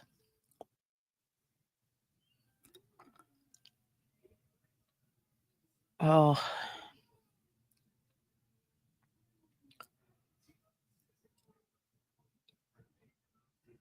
Oh, he does, yeah, her Minnie Mouse pillow and her broken Elmo.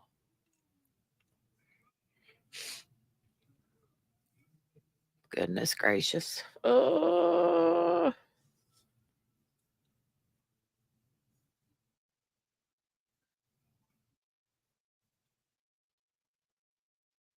He hopes she's getting lots of M&Ms in heaven and the mirror so she can see him from heaven. Oh my gosh. Mm. And he hopes that her glasses are not broken.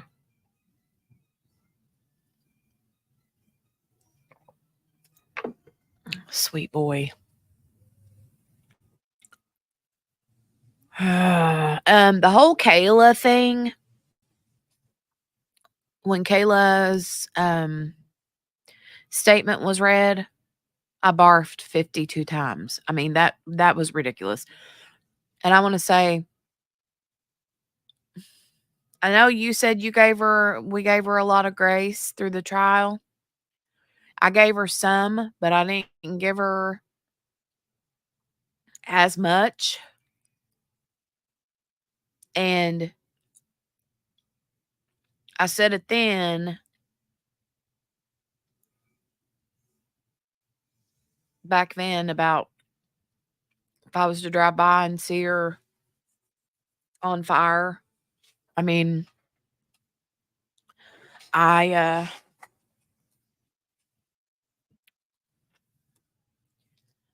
if I had a bottle of water, I don't know that I'd share it with her. I might call the fire department and make her wait till the fire department got there to put her out. I know that's mean. I know that's hateful. I might feel guilty for saying that. I kind of already do, but that's how I really want to feel. Even now. So, after all of that, she's still, and then getting out. I don't know if she's already been released, but she has already been released or is on the verge of being released. And for this impact statement, instead of writing about Harmony and how Harmony impacted her life and how the taking of Harmony being murdered impacted her life, no, you decide to write about how you basically are still in love with him and you hope to see him one day if he ever gets out. Oh my goodness. Okay. So one, she either needs to be in treatment. I hope she is in treatment. I think that's actually part of her release is that she does get treatment. But I personally feel like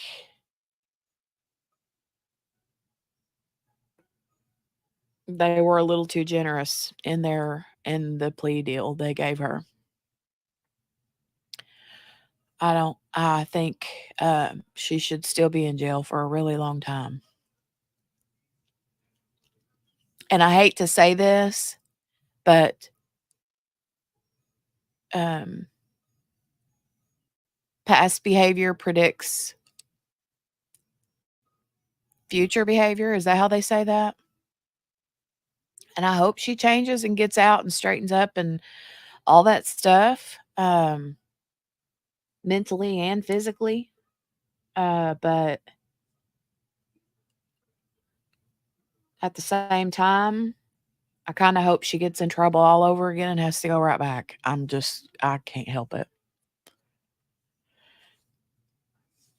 Oh.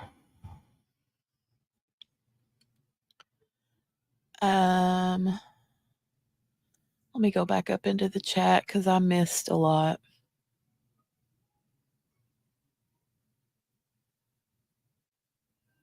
Yeah, Chaloon, she did. She let us down. Well, she let Harmony down. Steph's like, forget her. I don't even want to talk about her. Jameson is very concerned about her glasses.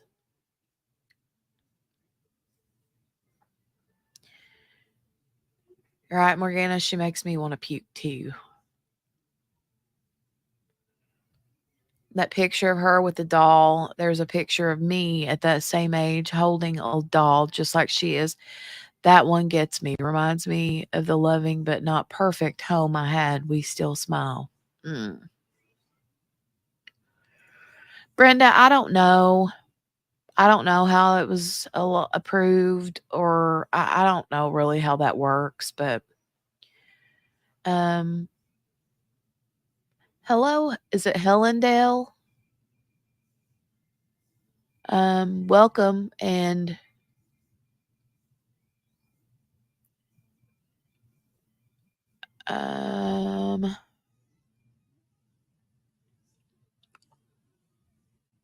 if you're talking about Kayla, is that who you mean about being a monster? Steph says any grace that she was given was way too much. Well, for one thing, we're all mad at her because she came out of the gate with that, right? I get it.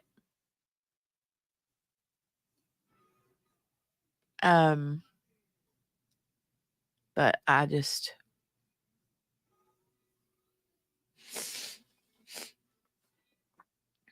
can't.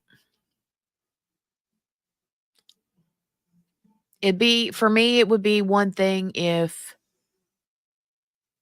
what happened with Harmony was just an abusive situation and she didn't pass away.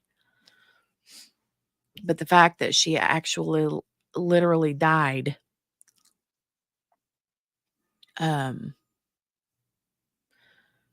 Kayla covered it up like that just blows me away. Chaloon said, I had major troubles with her, and yeah, not much self-reflection on her part.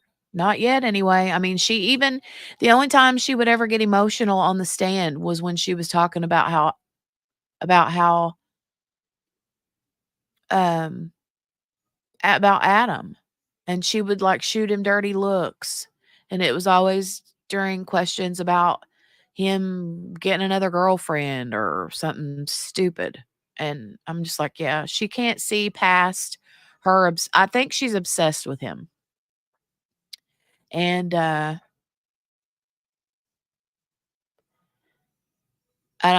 hope to goodness that she has zero contact with her children for a long time. And when she does get contact, I hope it's supervised, and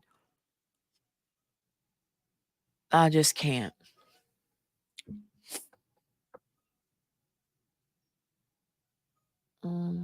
Margaret said, I had some pretty crappy relatives, but I didn't have this. I'm still blessed.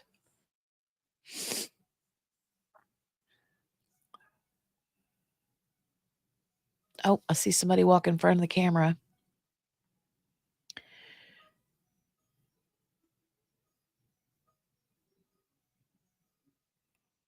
It was her closure for the end of their relationship. She's grieving him and not what he did to his own child. Longer jail term, right, Mary Lou? treatment. Steph said she'll never get her kids back with this evidence to refer back to, though. So good job in protecting those boys, right?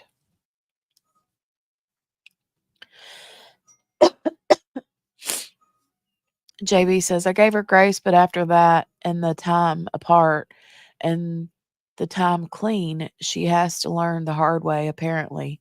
She still has a lot to learn. Brenda thinks she's pulled the wool over a lot of people's eyes.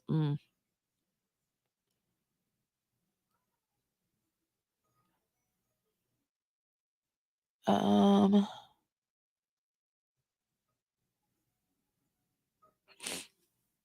Helen Dale says that was so messed up, and didn't she abuse that baby too when she helped him put her in the duffel bag?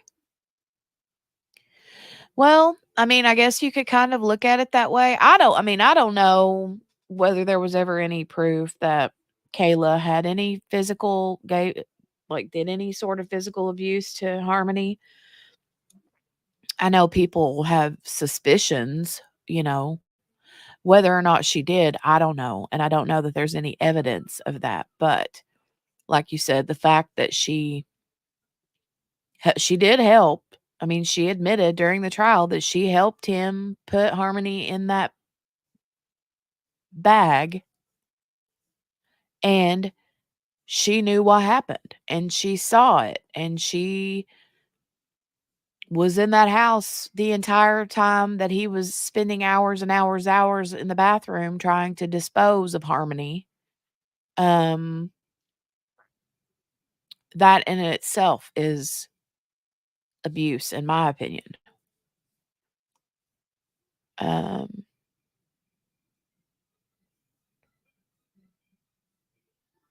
She misses her dealer. That's it, says Margaret.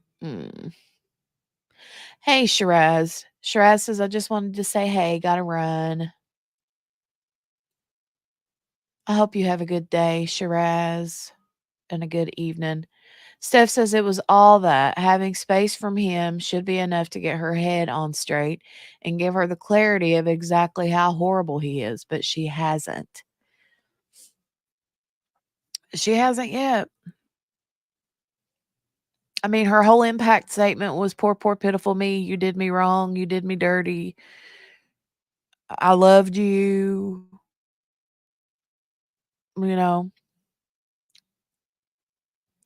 Hope to see you again when you get out, if you ever get out of jail. I mean, that's literally how she ended it. I hope we can see each other or something.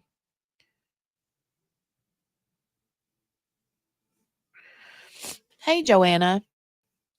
Joanna says, there are people you wonder, how does she look in the mirror? Right? There's no treatment. She's unsavable. You just can't fix evil.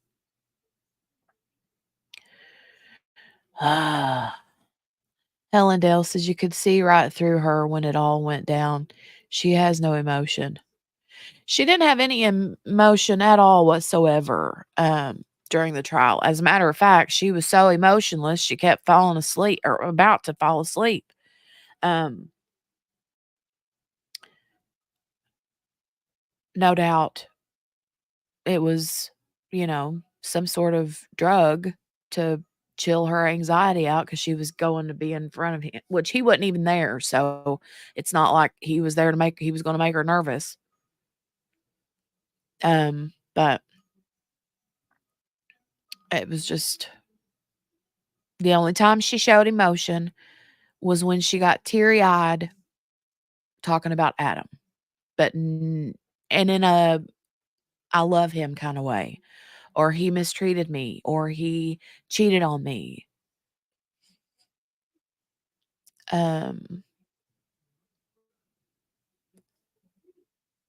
Their drugs are more important.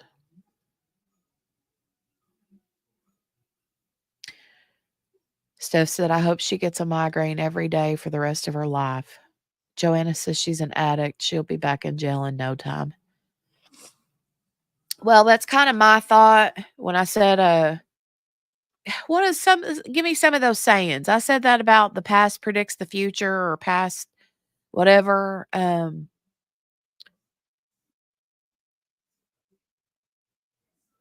something what is it, a leopard doesn't change its spots or something, I don't know.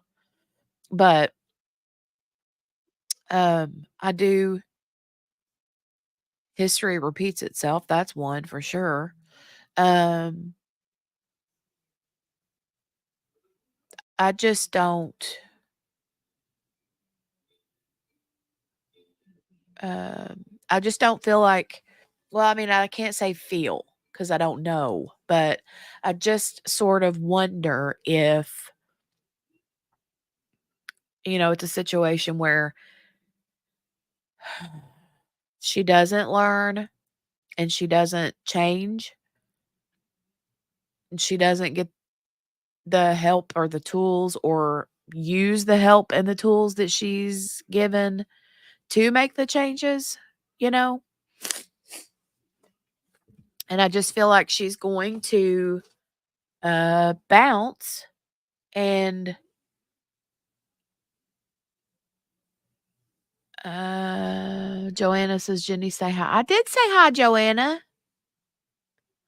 I did. I said hi when you came in.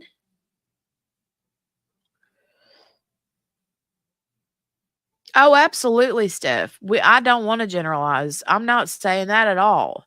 There are addicts who um get clean and stay clean. They use the tools and the resources that they're given, and they learn. And I believe some people are delivered from their addictions, like spiritually delivered from their addictions. And then you have others who struggle with it their entire life. And I just wonder if she's going to be one of those. And if she is, I'd rather it be to someone like her who could potentially get into another relationship with someone else who could potentially do the same thing to their children, abuse wise. And history repeat itself, I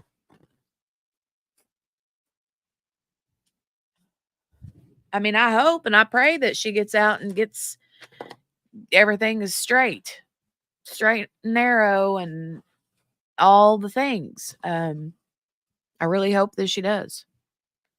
I still don't like her. I still think she's a piece of crap because of what she's done.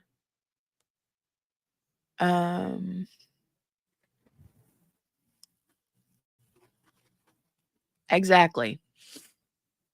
Addict or not, she's just plain evil, like the trash can.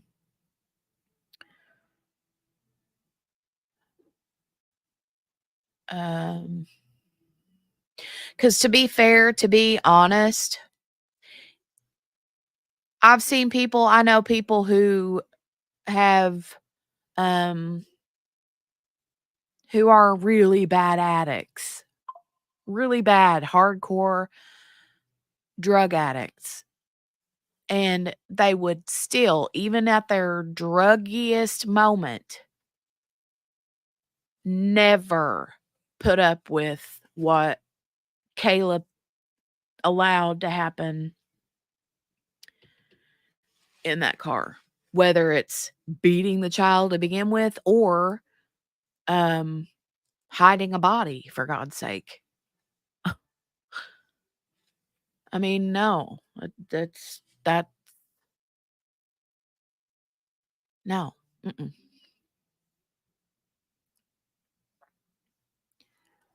I need to go back up into the chat again. Kel says trauma bonding is a real thing. I believe that. Absolutely.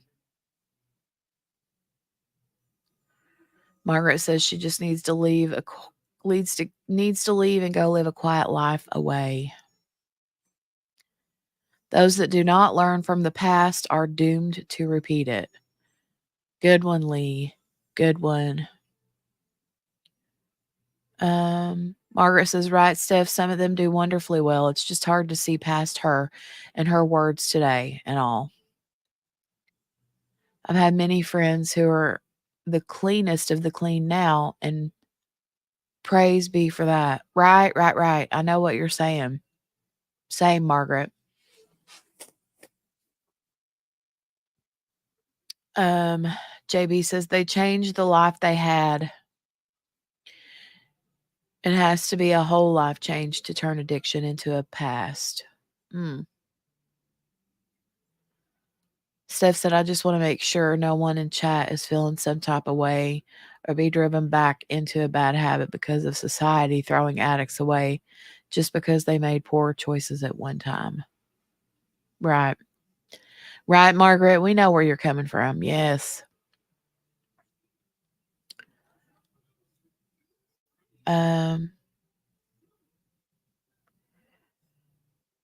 These people suck, but it's them, not the drugs, said Steph. She's been clean for a few years and still wrote that. I know. Helen Dale says, I've got 2 grandbabies and I can't imagine I would go postal.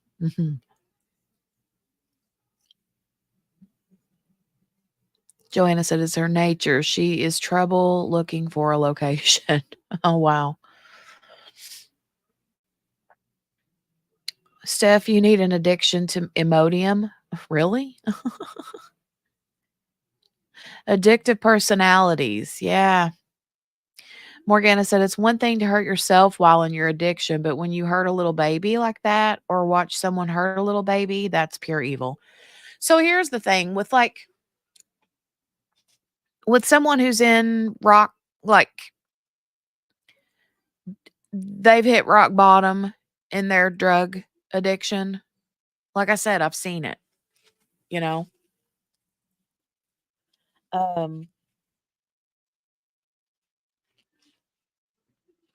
The only so you have all kinds of addicts. Drug addiction is not a, what do they say? It's not a hold on, they're getting ready to come back, but I got to spit this out. Drug addiction is not a they don't, what is the word I'm looking for? They don't, whatever the word I'm looking for, like they don't pick and, drug addiction doesn't pick and choose who it's going to attach to. It can attach itself to a good person or an evil person. It has no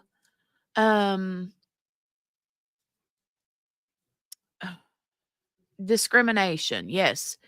It doesn't discriminate. It'll get a hold of anybody, whether you're a good person or an evil person, right? So the difference between a drug addict who's at rock bottom that's a good person and one that's a bad person, the good person in their rock bottomness, okay, may let their little 6-year-old run rampant through the neighborhood trying to eat at their neighbors' houses because mom or dad is over here flipped out on drugs and is passed slick out for days and days, and the child ain't 8, right? Please, dear God, if there's anybody, and there are out there that have those kind of situations going on, somebody feed those children, right? And get them help. But then you have the people on the other end of the spectrum who are really evil people who are drug addicts, and they do what Adam and Kayla did. Those are evil people who are addicts. They do that kind of crap. All right.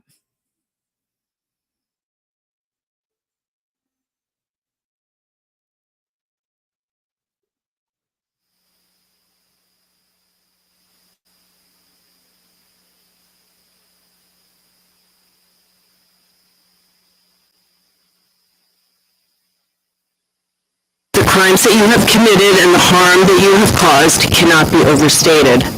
You took a human life, and you did so in the most callous and heartless of ways. You robbed a 5-year-old girl, your own daughter, of the life that she was to lead You stole from your sons a sister. You took a daughter from her mother. You were convicted of reckless second-degree murder. Reckless in this context does not mean something that was an accident. It is defined under law as something that manifests the extreme indifference to a human life.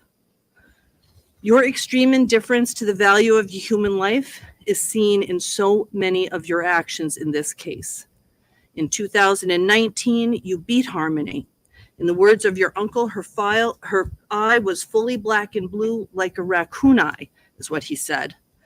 Your words, when asked, were, quote, "I bashed her around the effing house." And then you hid her from the view of others, and you kept her from those that came to help her. On the date that you murdered her, you didn't hit her once. You punched her in the head repeatedly. You beat her in the car while at stoplights, more than one time. You knew that she was severely injured, yet you covered her with a blanket and didn't check on her until after you took her lifeless body from the car. And then, after her death, you treated her body like it was trash, worse than trash. You did unimaginable things to her body, and all in an effort to save yourself from being discovered as her murderer. And then, on top of that, you threatened, abused, and beat your wife to keep her silent.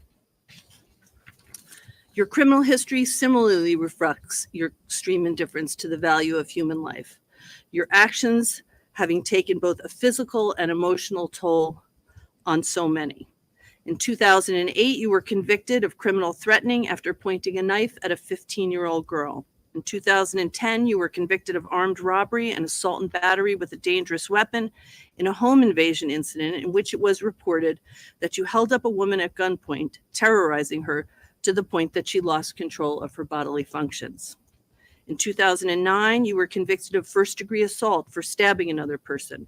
In 2014, you were convicted of assault and battery with a dangerous weapon and larceny in a case in which it was reported that you shot a man in the face.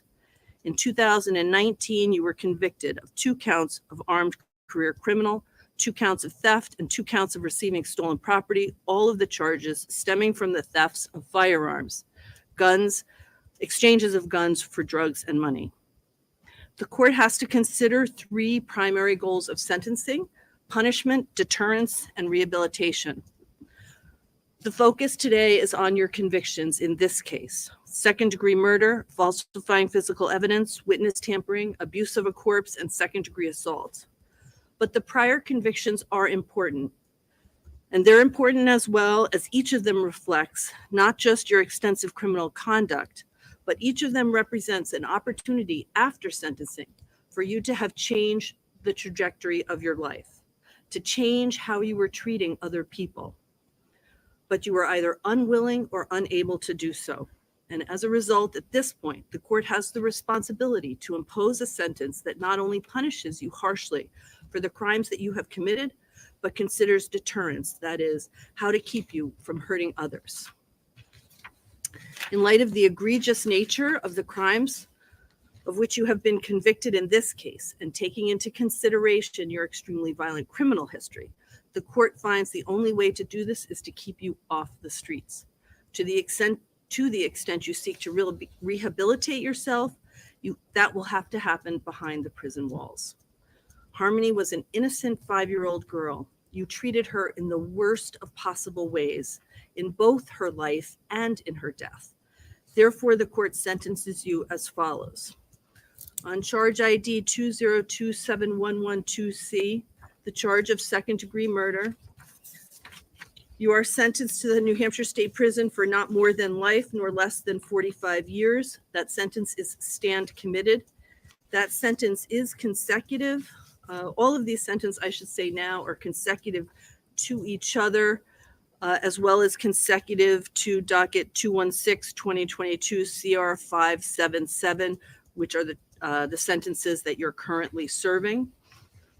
Additionally, you're to participate meaningfully and complete any counseling, treatment, or education programs as directed by the correctional authority or probation parole. Law enforcement agencies may return evidence to its rightful owner. You are ordered to be of good conduct and comply with all the terms of this sentence. This is also consecutive to the second-degree assault charge in the docket ending in 20. That is charge ID 1937947C. Do you have any questions about that sentence? Nope. On charge ID 2027113C, falsifying physical evidence. On this charge, you are sentenced to New Hampshire State Prison for not more than 7 years nor 3.5 years.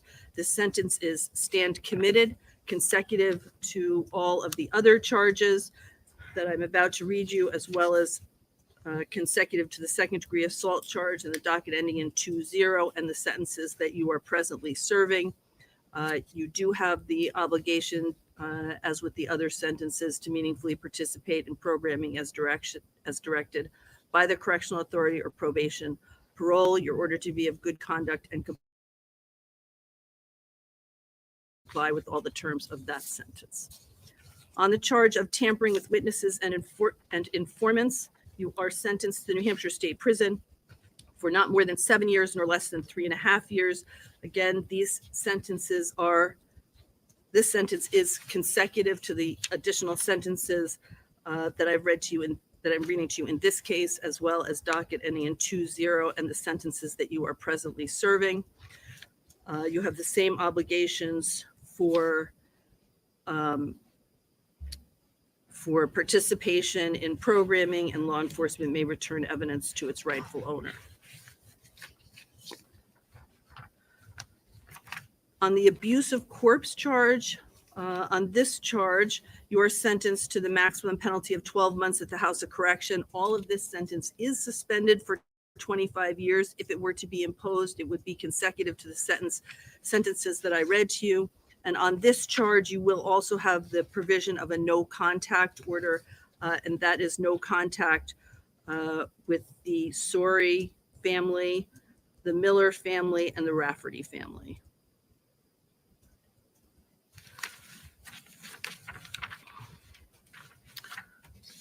That sentence is also consecutive were it to be imposed to all of the other sentences in this case and the sentence you're currently serving. On the second-degree assault charge, charge ID 1937947C, you are sentenced to New Hampshire State Prison for not more than 8 years nor less than 4 years. This sentence is consecutive to the sentences in docket 216-2022 CR 2372. This is charge ID 1937947C. On this charge, you have the additional requirement, as you have in the other cases, to meaningfully participate in programming. Law enforcement agencies may return evidence to its rightful owner, and you're obligated to be of good behavior and comply with all the terms of the sentence. Do you have any question about those sentences? No, I do not. All right, before you go, counsel approach, please.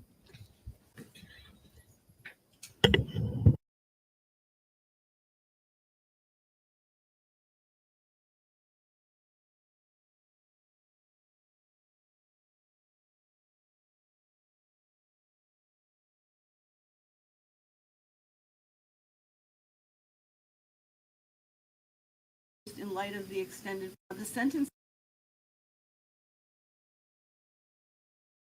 the sentences that I just reviewed with you, Mr. Montgomery, are imposed in light of the extended period of incarceration. The court will also make the finding that you do not have an ability to pay your attorney's fees, so there will not be an obligation for those in these matters.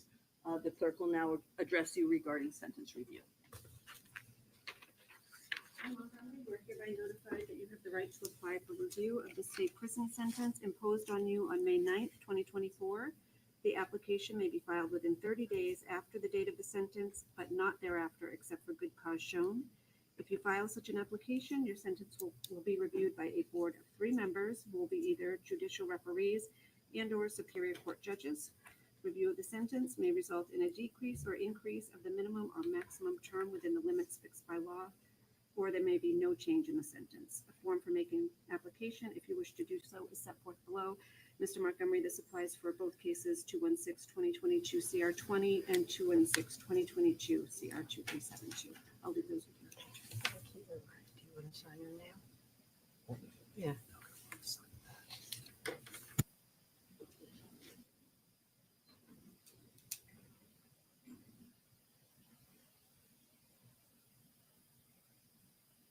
Anything further from the state? Thank you, Your Honor. Anything further from you, Attorney Smith? No, Your Honor. Thank you. Thank you, everybody. All right.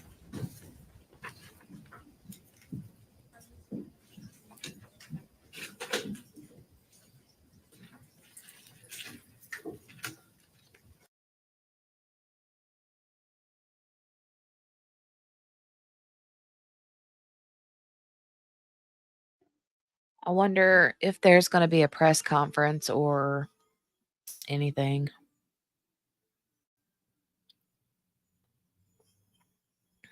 Would love to know if there's going to be a press conference. Mom. What, baby? Right? Oh. Yeah, she's found her bag of bows. All of her cute little hair bows.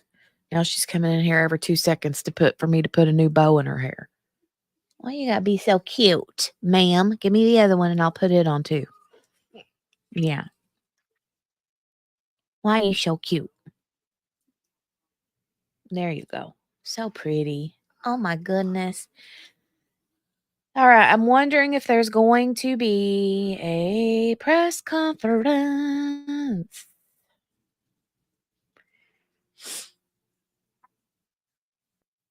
So it says, oh, wait. Oh, okay. Well, it ended. Let me stop sharing that. Yeah,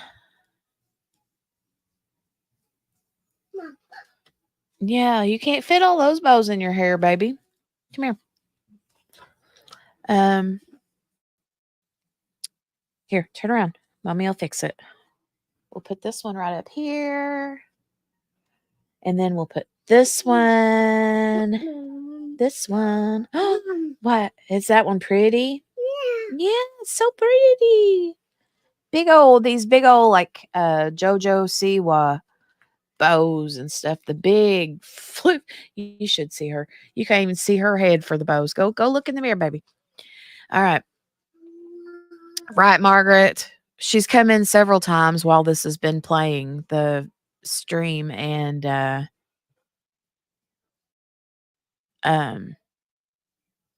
she's been coming in, and every time she comes in, I've just got to hug and squeeze her and kiss her and hug her up. It's just a lot. Right? It's a lot. Lauren, okay, honey. I hope you get a good night's sleep. And we'll see you tomorrow. Let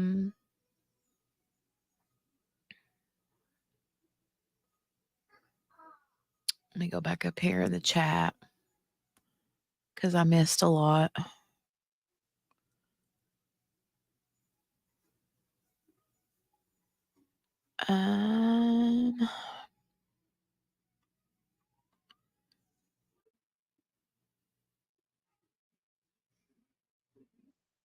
Morgana says no rehabilitation. He's an habitual criminal. Mm.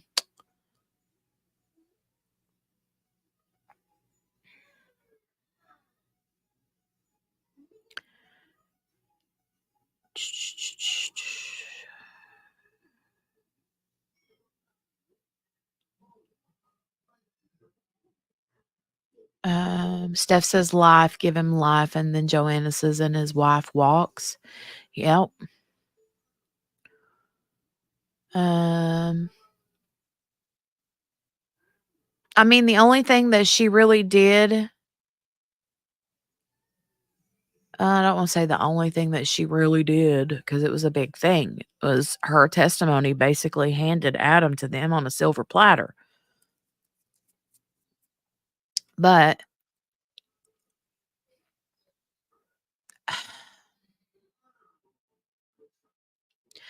I don't know. That's just kind of like, darned if you do, darned if you don't, you know? He is definitely gonna be dying in prison, Emma. He's not gonna be leaving that prison in his lifetime.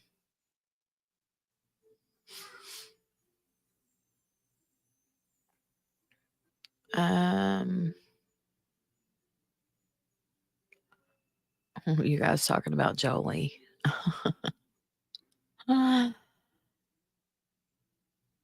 Ooh, Chaloon, ready for the dentist? No fun. Kel, if I'm not mistaken, I think I read it was like 56 years to life.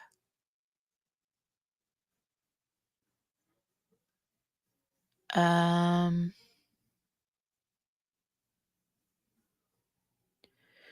hold on, let me go back to Twitter and look because I was getting Twitter notifications while.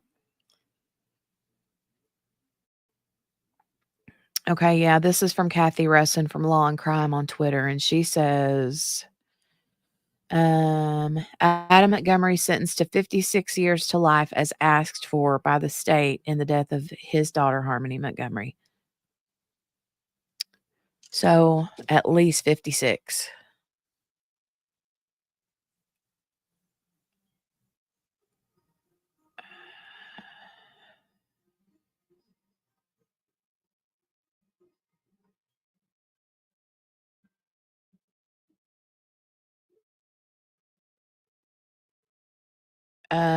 Consecutive, I think, Kel.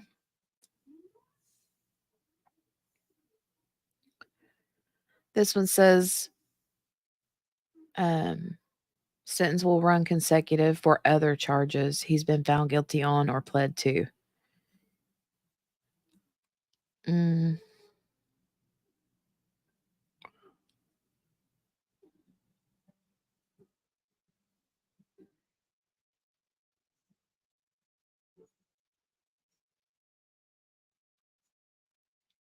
All right.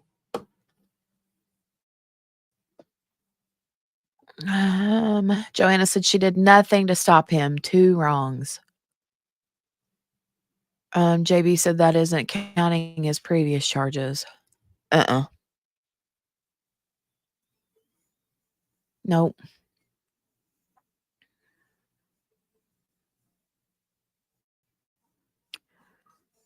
Nope, nope, nope.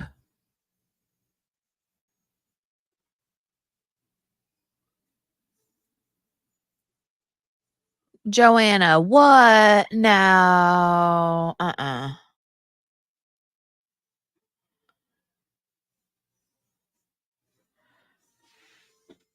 Joanna, where's the punchline here? Margaret says, so he'll be in his 80s if the door opens. It won't.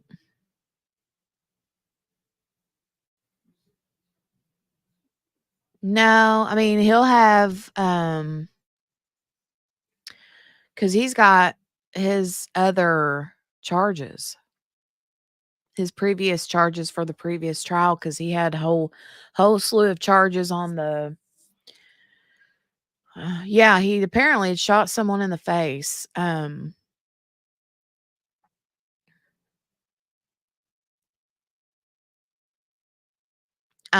That's what I thought, Joanna.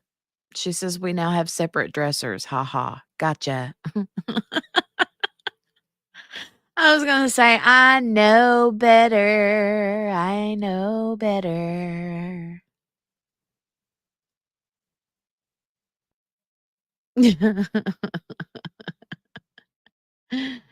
That would have been a good April Fool's joke, Joanna. Oh, yay, Patricia just landed.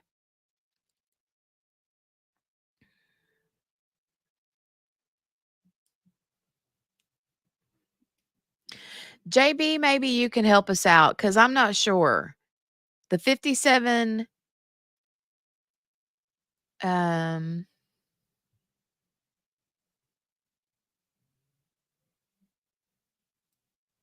I think those are for the current charges for this trial. But that doesn't count the time that he was given for the first trial. Let me go look and Google it. Hold on a minute. Hold on a minute.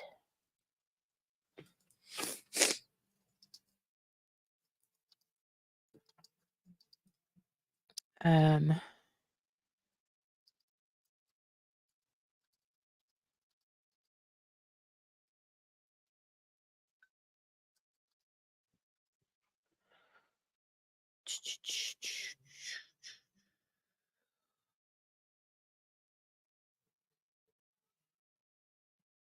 um,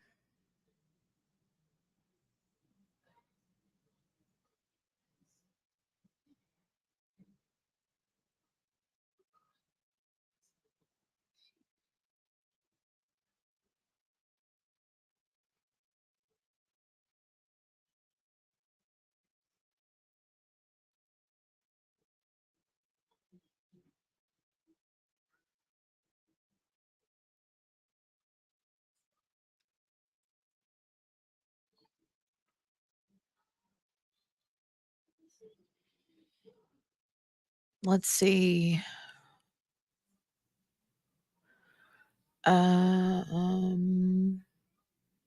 They considered him a career criminal, and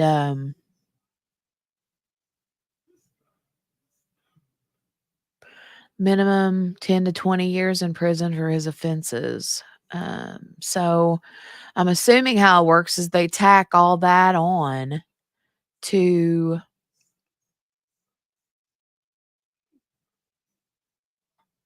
what he just got today.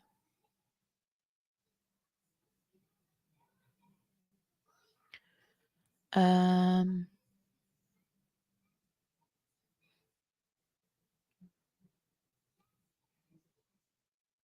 oh, 32 plus 57.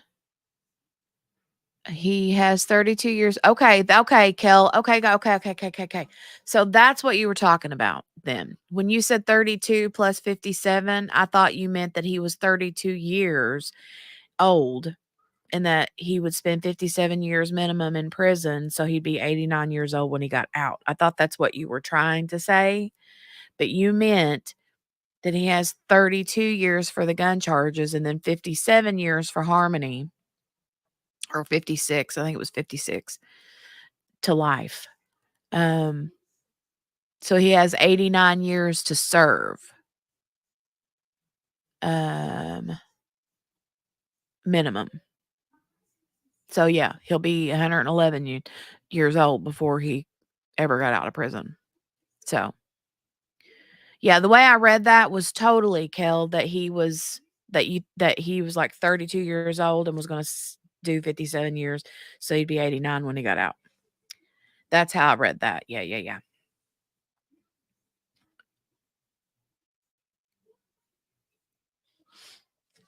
But it's 32 years for the gun charges, 57 years minimum or 56 years minimum for Harmony. So that's 89 years minimums to serve. And he's in his 30s. So he'll be an old man. Good enough for him. Serves him right. Absolutely, Chaloon. Serves him right. Serves him right. Serves him right. So, he can just hang out in his jail cell and maybe Lori and Chad and him can all visit through the portal potty and,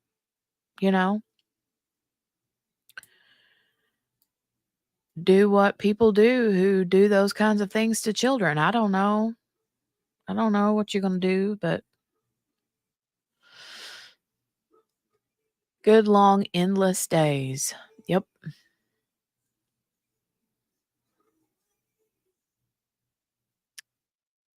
That man won't never know what freedom is like. Mm-mm.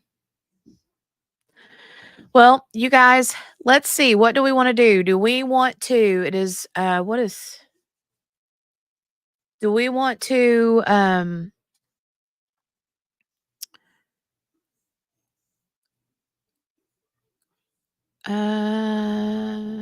do we want to call it a day? Or do we want to speed watch Daybell? 1, if you want to end and call it a day, or 2, if you want to start Daybell. Either way, I'm going to have to end the stream because if I start Daybell, then I will have to, I've got a new stream set up specifically for that. So completely up to y'all's. 1, if you want to end for the day. 2, if you want speed Daybell. All right, you guys are saying 2. 2, 2, 2, 2, 2. All right. All right. Okay. So, Jillian says, even though I'll be gone. Well, I mean, you can catch up from the dentist, you know? All right. I'm going to end this one then, and I will start a brand new one. Hold on. Let me run and grab it for you real quick before we go. That way you don't have to go looking for it. Let me edit it real quick, though, because I have to make it public and not private.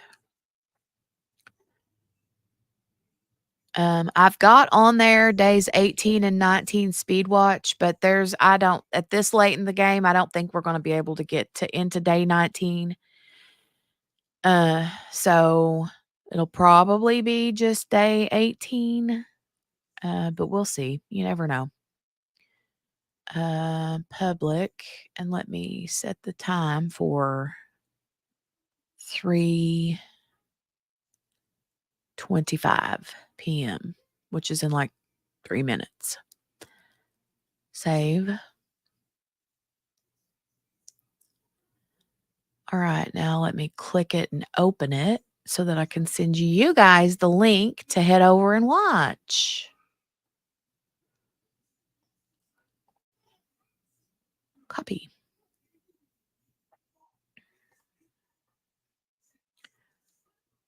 Oh, no, Joanna. You're never roadkill, ma'am. No. Love you, BB.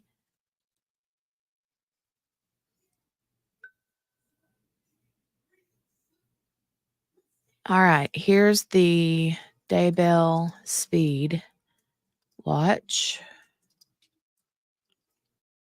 Shoot, I keep trying to do this little thing and it won't work. I need to fix that. Bye. Bye, Joanna. All right. Daybell speed watch. Let's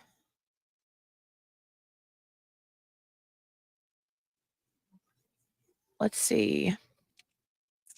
So that'll be starting about a minute. So go ahead and I'm going to go ahead and end this one quick so I can get over into the other one and get it going. So I'll see you guys over there if you decide to join for Daybell. So thanks you guys for hanging out with us today.